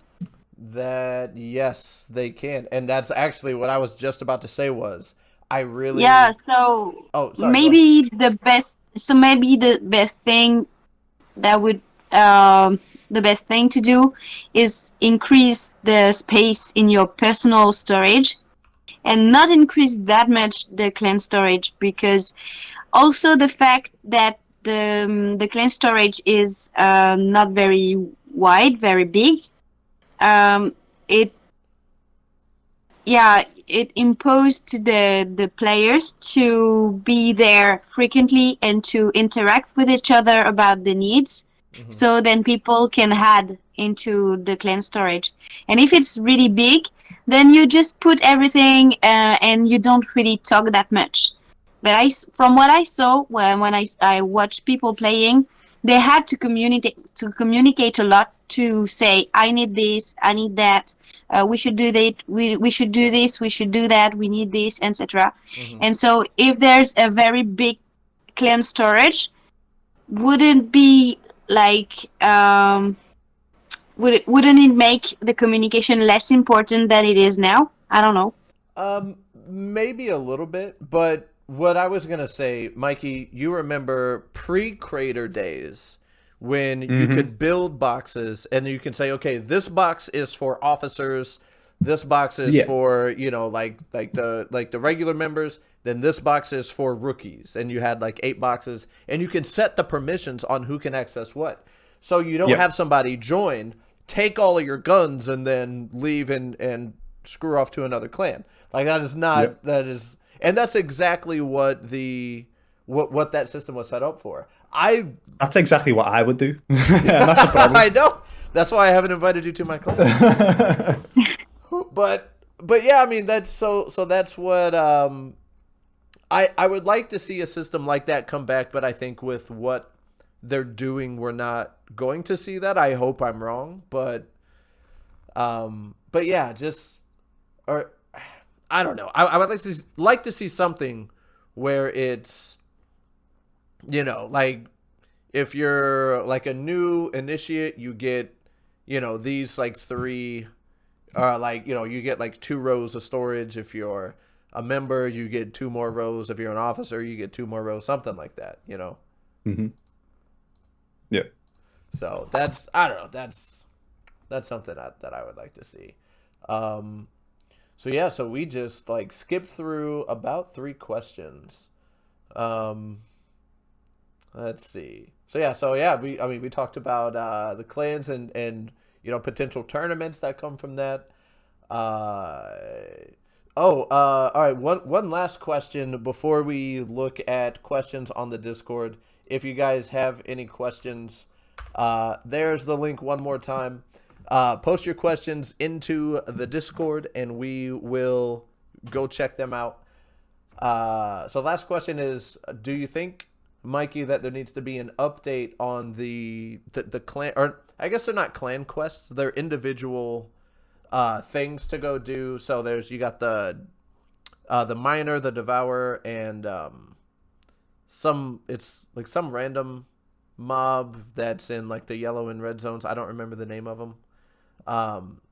Do those need an update? And if yes, what do you think we should see on there? So for me, yes. Again, it adds more playability to Sector 7. If they rotated through various things, whatever that may be. Again, to say what should be in there or what I would like to see in there, it probably depends on the update itself and what the new content we see. But I'd love to see them stay. Yeah, I'd love to see them stay and then rotate into, whether that is rotate every day, every 24 hours, from a cafe, from a business perspective. If the you want to swap out a bit like the prison. If you didn't want to do part of the prison raid, you could skip it with coins or something. Whether you skip with coins or you skip, or you can rotate or change. I'd like to see something like that. But yeah, I think it does need it. I'd like to see it stay. But in terms of what would actually be on there, I don't know until I would be reserved to say until we actually see the update. So so keep those 3, but add in more, and then it's a rotation from there. Yeah, definitely. Okay. I think so. Yeah. Fair enough.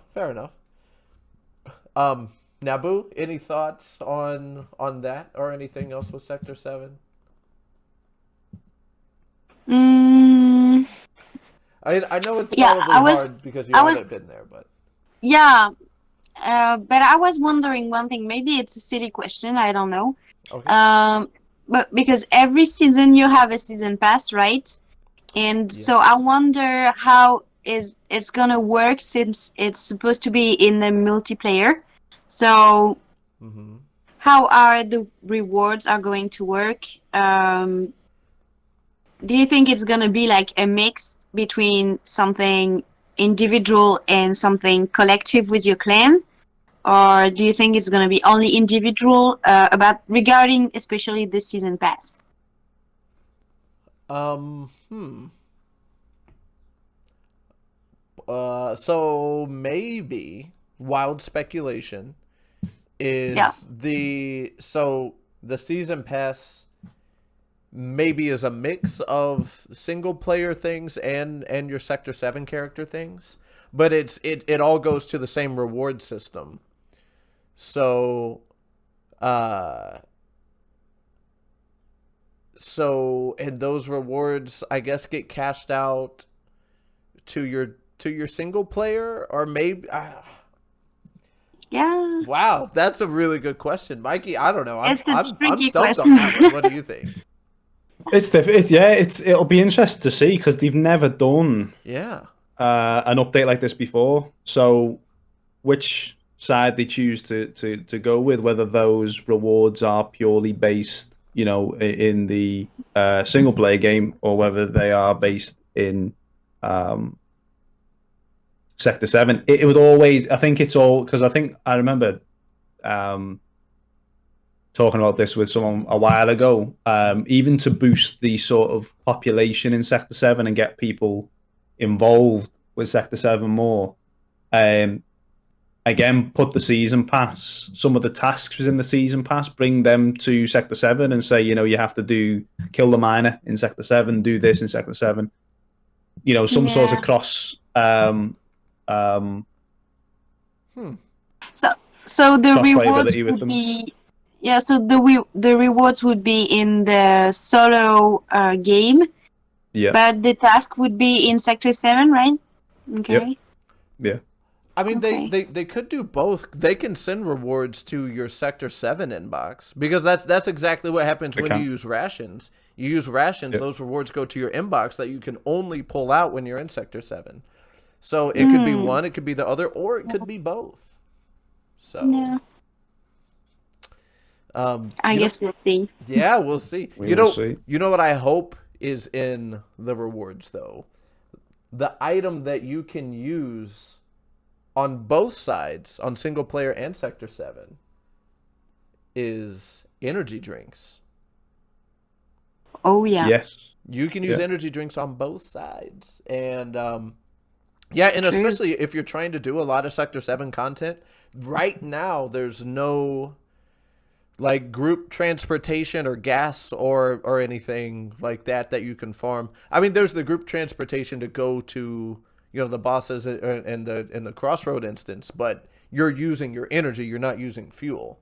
So so that's one thing that I would like to see is, you know, like, so it in the season pass at least is some energy drinks in there so you can play it more. Cause I like Sector 7. I've had fun every time that I have done stuff in Sector 7, and yeah, I'm excited for the new content. So let's take a look at the questions that we have. Naboo, would you like to read the questions to us? Yeah, so we have, like, I already took a quick look on it. Okay. We have, like, different questions. Some that are not really related to the seasons, but it's mostly about the game in general. So Okay. should we go for those, or let me take a look. Oh, Quinn, you would ask a non-related question, you goofball. How many questions do we have? Because I don't wanna. If you know, Mikey's got pizza on the way, so we should probably. Oh no, take time. No, take your time. we have We'll turn almost this- like 15 questions or so. Okay, let's stick with the questions that are related to the topic then. Oh, okay. So,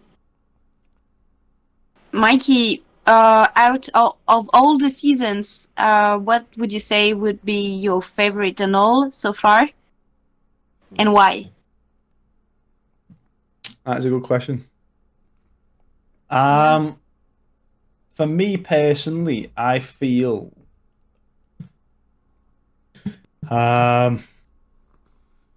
the prison one was probably the best. It was such a shame though that they didn't. I wish they actually left the prison in. Again, again, when you think about it from a developer perspective, we spent so much time building this scenario and building obviously the physical the physical place that is the prison, and they take it out after 30 days. I actually really liked the prison. I found myself, again, for the badges, I found myself going back for continuously to the prison. I didn't feel like I not couldn't be bothered doing it, or I didn't feel like I lost interest in doing the prison because of the rewards I could get from the boxes, or from some of the boxes. So I really enjoyed that. My only concern when I'm thinking about everyone playing it was the amount of, I think, the coins, the coin system they used for you know, being able to get like 12 boxes, so the full thing, you have to use like sort of 250 coins, which I think is quite a lot. And I think some of the rewards weren't great, so that's the one I'd need to have a think about how that would change. But I think the prison one was my favorite. Yeah, because you would have to get the truck, and then you would have to get the metal cutter guy. The metal cutter, yeah. So it was like 250 coins or something. Yeah, and when I saw the metal cutter guy, I was like, "Oh, guys, it's coming next season. We're getting the metal cutter, and we can get into." I did as well. And I was like, "No." I've just built my metal walls. I haven't done any sort of honeycomb style thing. I thought it's game over for me. I'm not doing raiding anymore, and yeah, so there we are. Okay. We might be losing Naboo. She looks frozen. Naboo. Oh no, Naboo, don't leave us. Yeah, she might be dropping, but that's okay. I'll rearrange so so Mikey's not looking insanely huge. But all right, there we go. Here we go, Mikey. It's me and you, brother. Let's go. Let's see if we can move you on over here. Oh yeah, look at this. Get a load of this guy. Nice big head, Mikey. Thanks. Get your act together, man. All right, here we go. All right. So we lost Nabu. But let's see if we can get through some more of these questions.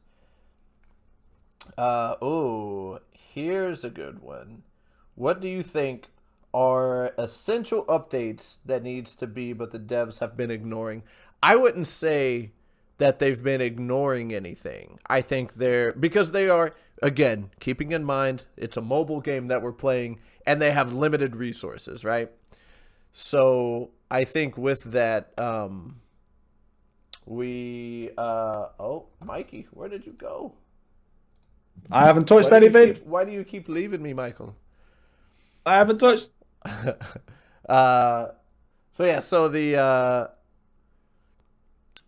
So I think one thing, and I think we're gonna get it. I think we're gonna see it. In this next update is permanent content to the game. I'm not gonna say they've been ignoring it. I think they've been doing other things, but I think permanent content is like the big thing that has been missing, and I think we're gonna get it. What do you think, Mikey? I hope so. Yeah, definitely permanent content. I think what makes it hard, and especially when everybody, from people that play the game, I think this was even the same for me. When you see the likes of Bunker Charlie there, and it's like it's just sitting there, but I can't go into it, I can't touch it, whatever. I think that makes it more. I don't know, not rumors start to run around, but it's like I need to. You feel like the content's there, they're just not releasing it for some reason, which is obviously not the case. By the way. Right. Which of course that's not the case, but I think it's the fact that it's there and that's like in the story, or that's the plan that they release that content at some point. Again, with all one of the first things they released with all these bunker cards as well. So for me, playing it a long time ago, I felt like there was this like huge anticipation that there's going to be all these different bunkers that we can visit and kill zombies and do challenges or and get some good loot and stuff like that. And it's never happened to this point. Obviously, as you say, because it's a mobile game, they got limited resources. They are working their way through the bunkers. Bunker Bravo came not so long ago. Before that, Bunker Alpha, they did all that, so it's on the way. But definitely permanent content is a huge must. Because I think you can probably do everything you need to do. Like even thinking about streaming, I think if I really wanted to, not that it ever happens because I end up talking far too much, as you can all tell now. I think if you could actually do the whole of the different locations in a couple of hours, if you really wanted to, and you had the resources to do so. So the only thing that's left is raids and Sector 7. Yeah. So yeah, definitely permanent content is a must to come, and then the raiding system is a must. Oh my gosh, yes. That is a topic for another podcast. But yes, you're right there. One of my I see a fantastic question that just came through the chat was, Mikey, are you Irish? No, that's a terrible Irish accent. No, I'm not. Well, no, I'm not, laddie. No, you gotta. I'm not. I'm close. I'm from Liverpool. It's close. All right. Next question. Now, Boo, are you here? Are you here to stay? Oh, she's muted and she doesn't even know. Oh my goodness. Okay. Next question. Mikey, have the seasons helped or hurt LDOE? For me, they definitely helped. I don't think they've hurt.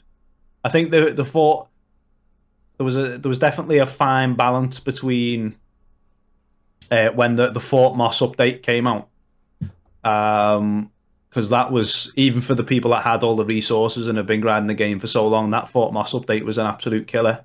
Yeah, it ruined my resources massively. So it's one of those. I don't think it's hurt the game. I think it has been a welcome change to the game, but I'd love to see both sides, that permanent content and the season stuff. But again, as we said, they're a mobile developer. They've got limited resources, so I don't think it's hurt the game, though. Yeah, I don't see in what way it would hurt. And again, this goes back to the answer of the last question of, I would like to have more permanent content rather than, seasonal content where like we have it for a month and then it's gone. And then it's like all of that work that they just put into developing all of this stuff is kaput. Yeah. But I don't see, unless you take it to the point to where, the seasons are distracting the developers from putting in permanent content, then sure, I would. Yeah. I could go there. But as far as putting them into the game and the amount of fun that they've been for the most part, like you said, the like the Raider stuff and the what is she doing? What is 202? I don't know what that means, Naboo. But yeah, as far as the like the season, like you said, the Raider season was great. And it was an SOS. Oh. So yeah. Come on, Rukus. SOS. I thought it was 202. Look, I don't know. Come on, man. I don't know French letters. Like what? How am I supposed to know that? But yeah, I've enjoyed for the most part all of the seasons, and yeah, I don't know. So I would say overall no. Only if you want to take it to the fact that maybe it's distracting them from permanent content, if it even is. I don't know. Naboo, definitely. What do you think? Would you like to voice your answer? That's a no. She does. Oh man, that is just awesome. Okay. I know. Look, we see you trying to talk, Naboo, but you're. We hear nothing. Yeah, I don't know what to. I can't even do a French accent either, so I can't even try. Oh, just summon your inner lumiere. Croissant. Croissant. That is about it as French as I get, and oui. And that's it. Yeah, I'm out after that. Naboo, I'm sorry, I don't know. Because I don't have volume controls on in a voice call, so I can't mute you even if I wanted to. Oh wait, I can mute you, and you're not muted, so I don't know. Let's see. Oh, okay. So this is a quick question, Mikey. Do you think that the Season 9 changes in Sector 7 will be permanent?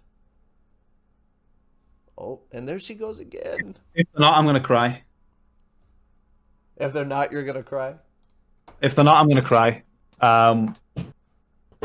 Because it's waste. It's this way, especially for Sector 7. I can't see why it wouldn't be permanent, because, again, the last update for Sector 7, it's all permanent content. It stayed. Mm-hmm. I think if it wasn't permanent content, they're just taking a big step back. It needs to longevity to it.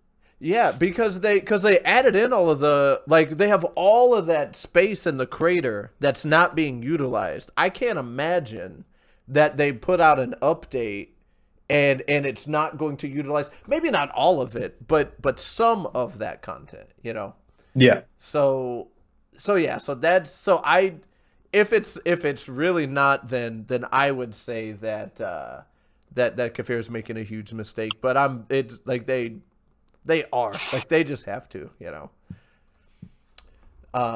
Let's see. Now, Boo, would you like to weigh in? God damn it! Hey! Do you freaking hear me or no? She's coming in hot and heavy. Oh Now, my Boo, God. potty mouth. Now I'm going to mute you for that. I don't know what happened. I mean, I Jeez. was muting. Oh. Coming in hot. God damn.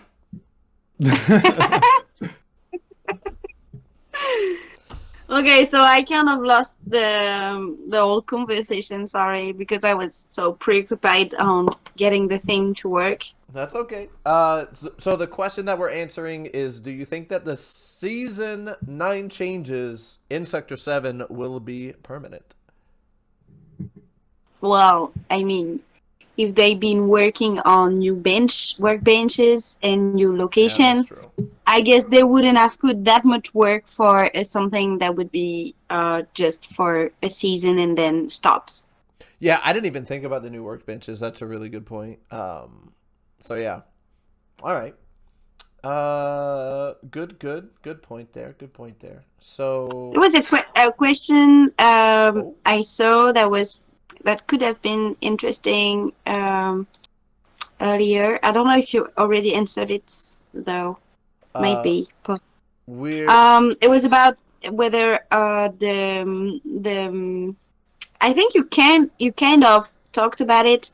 If the season were helping, more helping or more hurting LDOE, and I thought maybe you could have kind of answered it when you talked about the fact that because of the seasons, the developers were maybe mainly focusing on new seasons and not adding new permanent content. I don't know. Yeah, What and do you that was think? that was the qualifier to that, was because I don't know for sure that the reason they are coming in and making these seasons, I don't know for a fact that that's stopping them from putting in permanent content.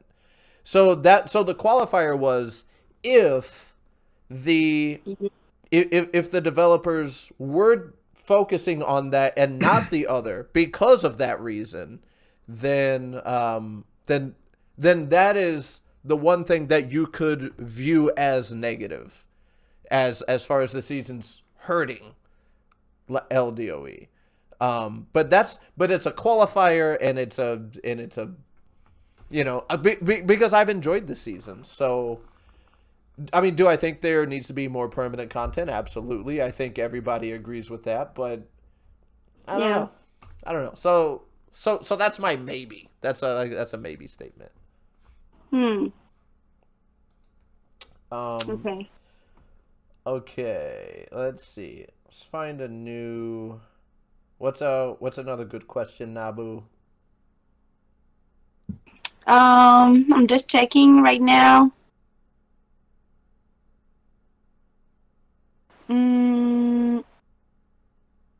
Okay. Oh, So Fairface yeah. asked a question about whether what if they put the helicopter but in Sector 7? I don't. You would have to build it, you and your clan members, and then you could use it to go to the buses, but then have to upgrade for the ATV to get to Bunker Charlie. Oh, all right. So the main idea that would be that actually you don't need an helicopter to go to Bunker Charlie, but you would mostly need to upgrade the ATV, but the helicopter would be of use in Sector 7. That's not it? Yeah, I don't see that. I mean, it's all speculation and things like that. I don't see that, because if that was the case, then, you know, we would have the option to maybe go to Charlie now. But I just like for the sheer fact that like the ATV, you know, it goes over swamp areas and stuff. an AT, like you never really see an ATV unless an upgrade is to make it a hovercraft. Is not gonna go over like just water like that, you know. So I see the chopper as being our means to getting to Bunker Charlie. That's so yeah. I hear what you're saying, and I get that, but I don't think I don't know. I don't. I wouldn't say that is what's gonna happen. What do you think, Mikey? I think I'd probably agree. Yeah, I probably get. The only thing is, was there something some time ago about the chopper? Did they say they actually took the chopper out of the game? No, I mean I Did they haven't not? looked, but the blueprint was there. It used to be there, and then did it go? I can't remember. Well, I remember there was some sort of tweet about the devs saying there's things basically that we have, you know, where they've set up early game, they've had ideas of what would come, you know, in the, you know, however long, whatever period of time, whatever roadmap they've got. mm-hmm. And I'm sure they mentioned the developers was the developers. Wow. The chopper was one of the, not the. Are we talking about the chopper, as in, sorry, the helicopter, or are we talking about the chopper? Helicopter chopper. Helicopter chopper. So, and I'm sure the helicopter chopper was one of the ones that they said they wouldn't be continuing development with. The focus would be on the ATV. And I might be completely wrong with that, but I've definitely seen something. But I can't remember. I have no evidence. Okay. I have no evidence. I will have to find it out myself. I will ask the devs myself and see and come back to everyone on that one. Okay. Let's see. So we're getting more questions. We're at 2 hours, guys. So we'll get. What do you think, Nabu? 2 more questions? 3 more questions? Yeah, 2 more questions could be good. Okay. Let's do 2 more questions so Mikey can go get some food. Yeah. No, whatever you carry on. Do what you need to do. That man needs to eat, guys. Give him the pizza because Mikey's gonna eat you. All right. Do you ever think we'll get tungsten? Hasn't it been 3 years? And that one got some emotes on it from Diamond Dave. Well, that was the wild speculation that I had, Dave, was that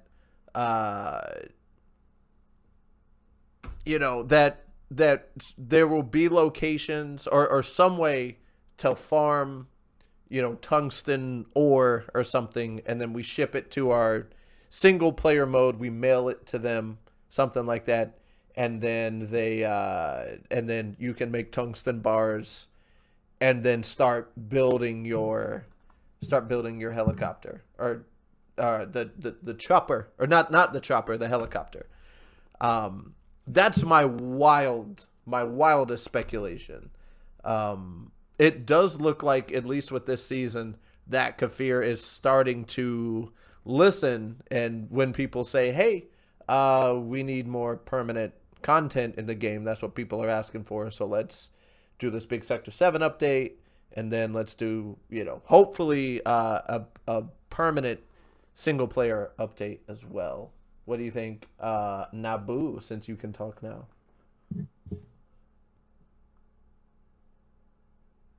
Oh, come on.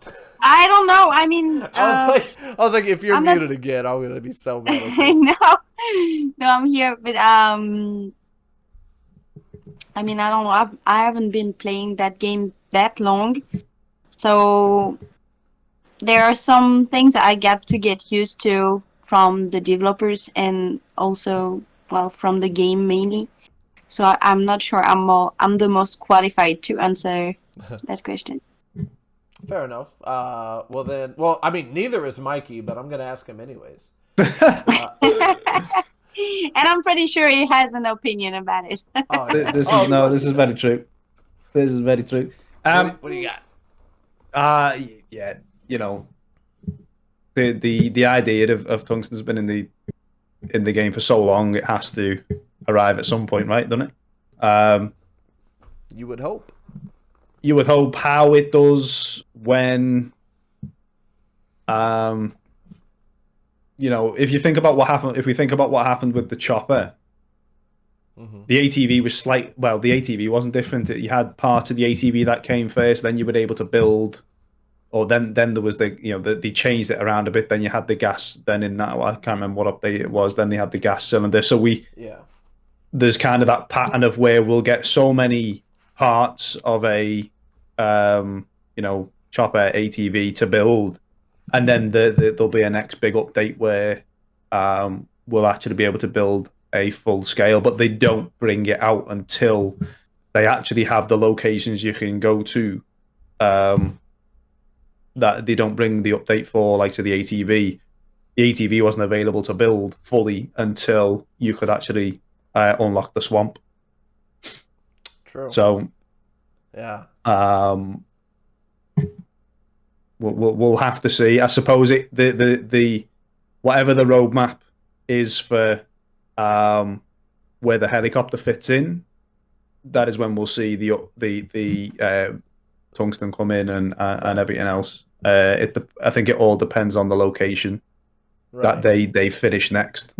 Right. Whether that's Bunker Charlie, and it's the next bunker on the list. Well, and the tungsten could be just to put down like the blueprint, and then you have to add the other stuff after that.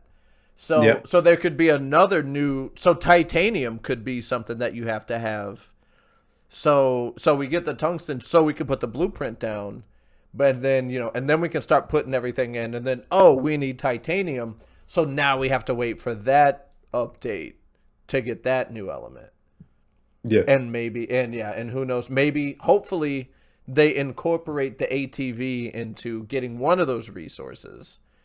Because otherwise then, we're just going to the swamp, we're getting ash, and we're getting, those elements, but it doesn't really add to the progression of the game. The only thing that we're really getting is being able to upgrade our racks. I think is the biggest thing that you're getting from having the ATV. Yeah.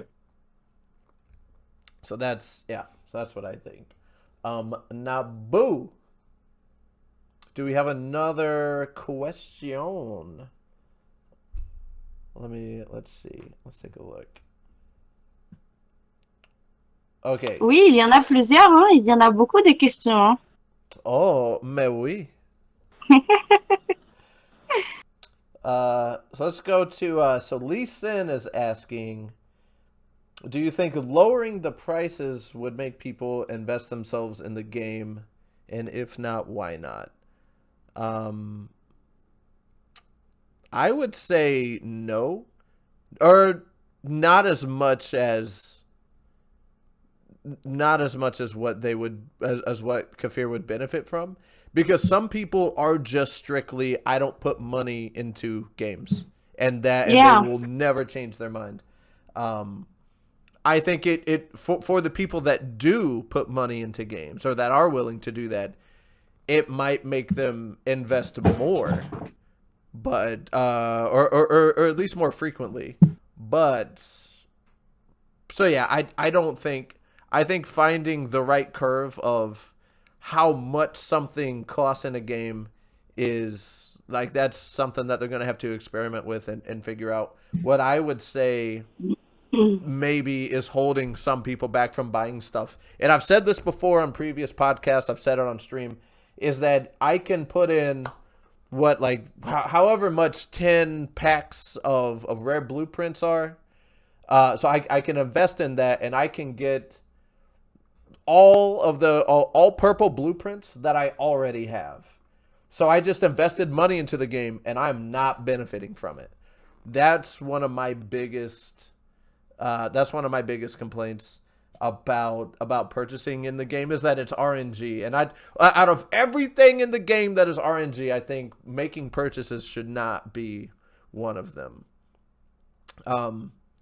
In the same for the Christmas tree season, you can buy the ornament parts and upgrade your things and lose levels. So I just put $20 into ornaments and I dropped 3 levels. Like what kind of... Anyway, I don't want to get going on that too much because I'm already hot about it. But yeah. What do you think about making, like, would lowering the prices of things make people invest more, like monetarily? I don't know. I agree pretty much with you, and I'd like to add also that I'm glad that some things like the steel room or the puppies, they are pretty expensive. I think it's really out of a reasonable price. It's very expensive, but I'm glad it is, because if it was cheap, I would have probably buy it, and I would not enjoy maybe as much as I am to upgrade my base and to try to look for puppies, doing the farm and stuff. So I don't know. Yeah, as you said, it's tricky. It's delicate to find the right balance between, making money and offering good prices. And I'm glad. I think that some things are pretty cheap, and some things are very expensive. So I guess, as you said, some people have a budget. Some people don't want to spend a penny in the game, and some people don't have unlimited budget about it. So I don't know. Yeah, I think it's good the way it is, because obviously it's been three years and things are, it seems like things are working good for Kefir. So I guess they find the right balance for themselves.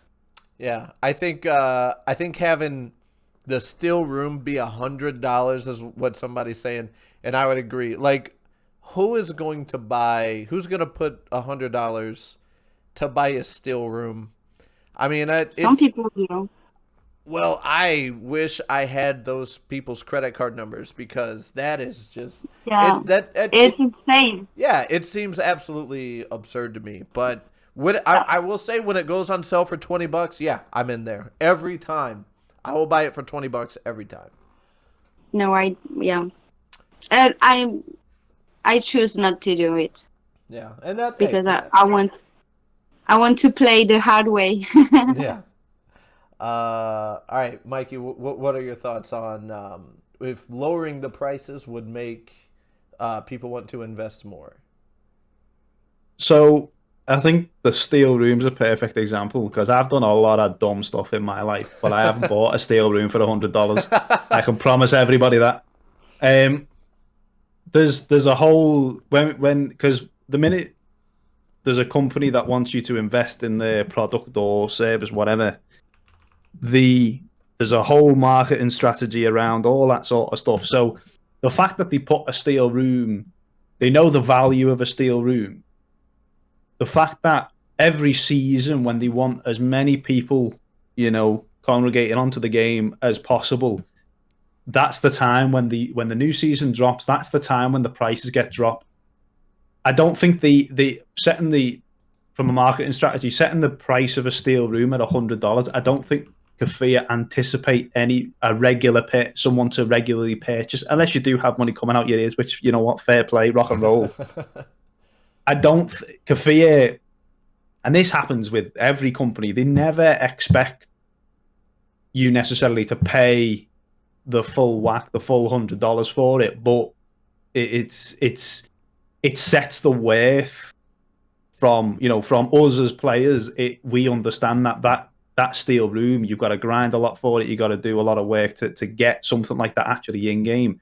And when they price it at $100, when it comes down to $20, because $20 is still a lot of money to invest in it, in just a room in a game. Yeah. 4x3 room. Yeah. Yeah, exactly. So them going from $100 to $20, it's that mental. It's a good strategy, to be fair, from a business perspective. It's you're getting a bargain, and everybody, including me, is a sucker for a bargain. So I will quite happily part with $20 for something that was $100. Yeah, that's fair. So consistently dropping prices, I think they do it at the right time. So during the season, if they brought prices down completely, I think they could do something maybe around coins. I think coins can be quite expensive sometimes, especially when, if we think about the prison, going back to that, the prison thing where you have to use, to get the full benefit of actually, getting all the crates, you have to spend at least 250 coins. Yeah. And that wasn't, for me, that was quite a lot. So maybe some movement in the coins and stuff like that, but it's one of those. There have to be a raft of analysis done by Kafir on what is sort of best priced when. But I think the analogy that I use for the steel room is I think that's the reasoning behind it, and it gets a lot of people on board to buy the steel room when they drop the price, and especially at the right time when the new season comes out. Because that's when it happens. Yeah, Desi's agreeing. Coin sales are definitely a favorite of hers. All right. Last question, and then we're going to wrap this up. From Storm Chaser, what do you think if the firearms inflict sneak damage, like when you're crouched, for being unseen? If you shoot someone that is unalerted, you insta-kill them or deal massive damage. Now, Boo, what do you think? Oh, I'm sorry. I have to read the question myself. Okay. I would say I don't think it's necessary. I think firearms already do enough damage as it is. Oh. But so to have a shotgun do what's a normal shotgun shot if it's modded, like 70, 80 damage? If you triple that the same way you triple melee damage, I think that's too much. Saying 80, 120 if crit. I mean, even still, like I don't think that's necessary, because you got like a saw blade mace, and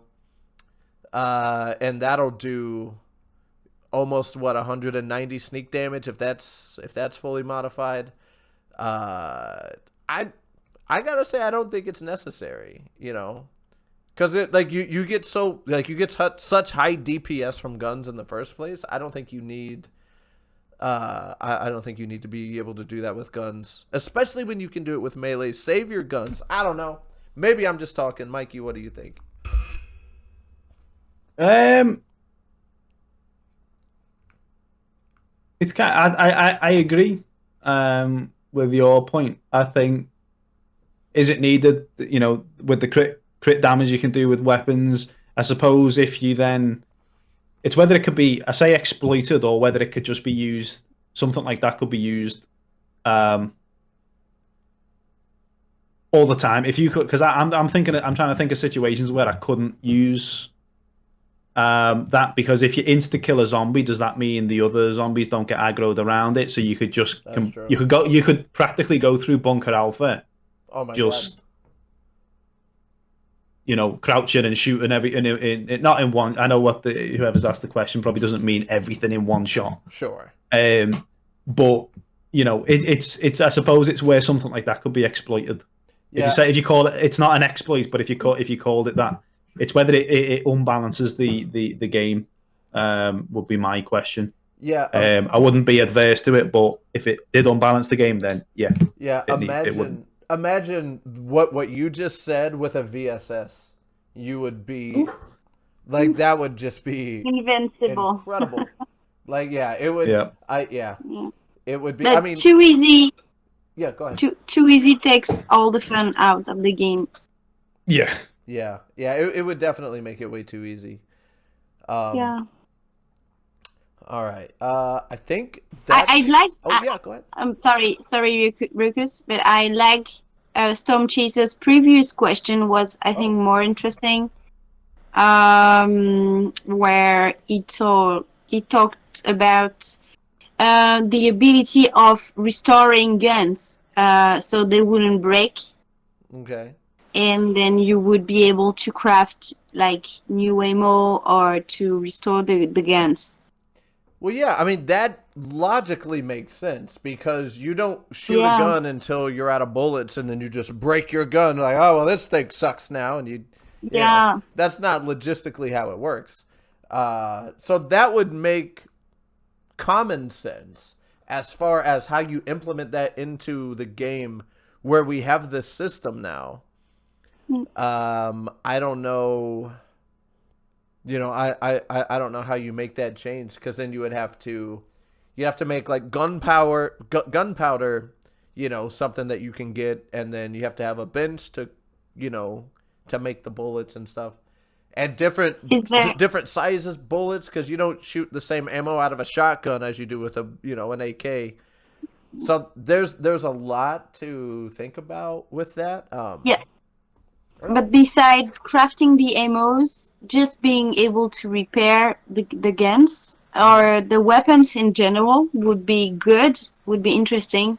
Yeah. And plus, there is a repairing station that is supposedly maybe one day that will be possible to craft. So True. I think it would solve a bit the storage kind of problem because you wouldn't need that much guns.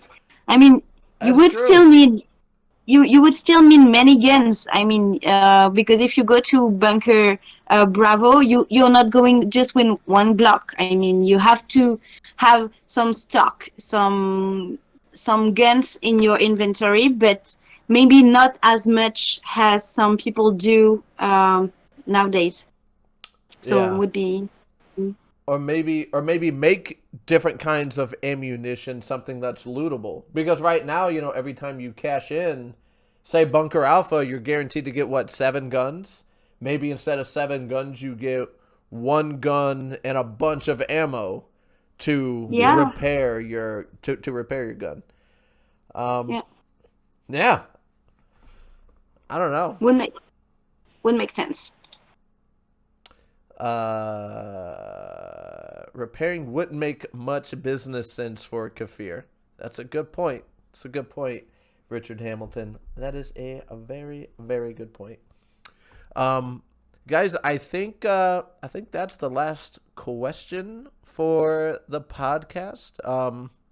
So I want to thank everybody for tuning in.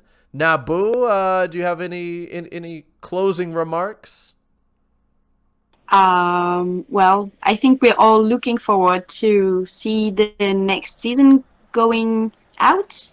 Mm-hmm. But I'd like to give a special thanks to the Rukus for having this podcast idea and for having me and Mikey on the stream. It was very fun to do that. And well, thank you, Rukus, for doing all this for the community. It was my absolute pleasure. Mikey, would you also like to blow some smoke up my butt, please? Oh, well, no, I agree. Yeah. On my channel, we would have a different conversation right now, but yeah, no. No, I thank you for having me, both of you. Looking forward to the next season, see what it brings. And I think this sort of podcast thing, it's I'm watching people interact with in the chat and stuff. People are asking questions, people are talking about it all. I think it's a good platform to, pull something out and even from what I suppose for us who are partners with Kafir, we have an avenue, I suppose, to ask some of these good questions that the viewers have been asking. Absolutely. To Kafir itself to see or recommendations, suggestions. It's a really good avenue to push this, the podcast. So I've thoroughly enjoyed it, and I hope you have me back one day. One day we'll One see. day. I don't know. I'm gonna have to talk to Nabu about that, but we'll figure it out. No, it's been great, Mikey, having you on. Always a good time. You guys, the Twitch handles of these guys are on the screen, so make sure that if you're not following them, that you go do that. If we can get some shout outs in the Discord for Mikey and Nabu, so everybody goes and follows both of them on Twitch. We're all Kafir partners. We all have drops, so stop freaking asking, you goofballs. So hopefully, I mean, there is no confirmed release date for season 9 yet. It sounded like it was soon. It sounded like it's maybe next week. But I'm putting a lot of maybes on that because there as far as I know, there is no official release date. But it sounded like it was around the corner, which to me says maybe next week. So thank you everybody for tuning in. Thank you, Mikey. Thank you, Nabu. You guys have been awesome. Thank you, chat, for all of the questions that you guys put in. We are going to be doing, because I saw a couple people, Dahlia and I think Richard Hamilton, both asked, we are going to be doing podcasts one Sunday a month. So make sure that you guys stay tuned for the next podcast soon. 4 weeks soon. 4 weeks soon. It'll be, what I tell you, Nabu, the second Sunday of every month? Yeah. Okay, second Sunday, whatever I told Nabu, second Sunday of every month. Yeah, is, I guess you told me that because we are the second Sunday of July, so yes, that is all right. So that's it. Nabu is making executive decisions second Sunday of every month. So thank you everybody for tuning in to the podcast. And as far as the last cast on Earth goes, we will see you on the second Sunday of August. Peace, love, and good vibes.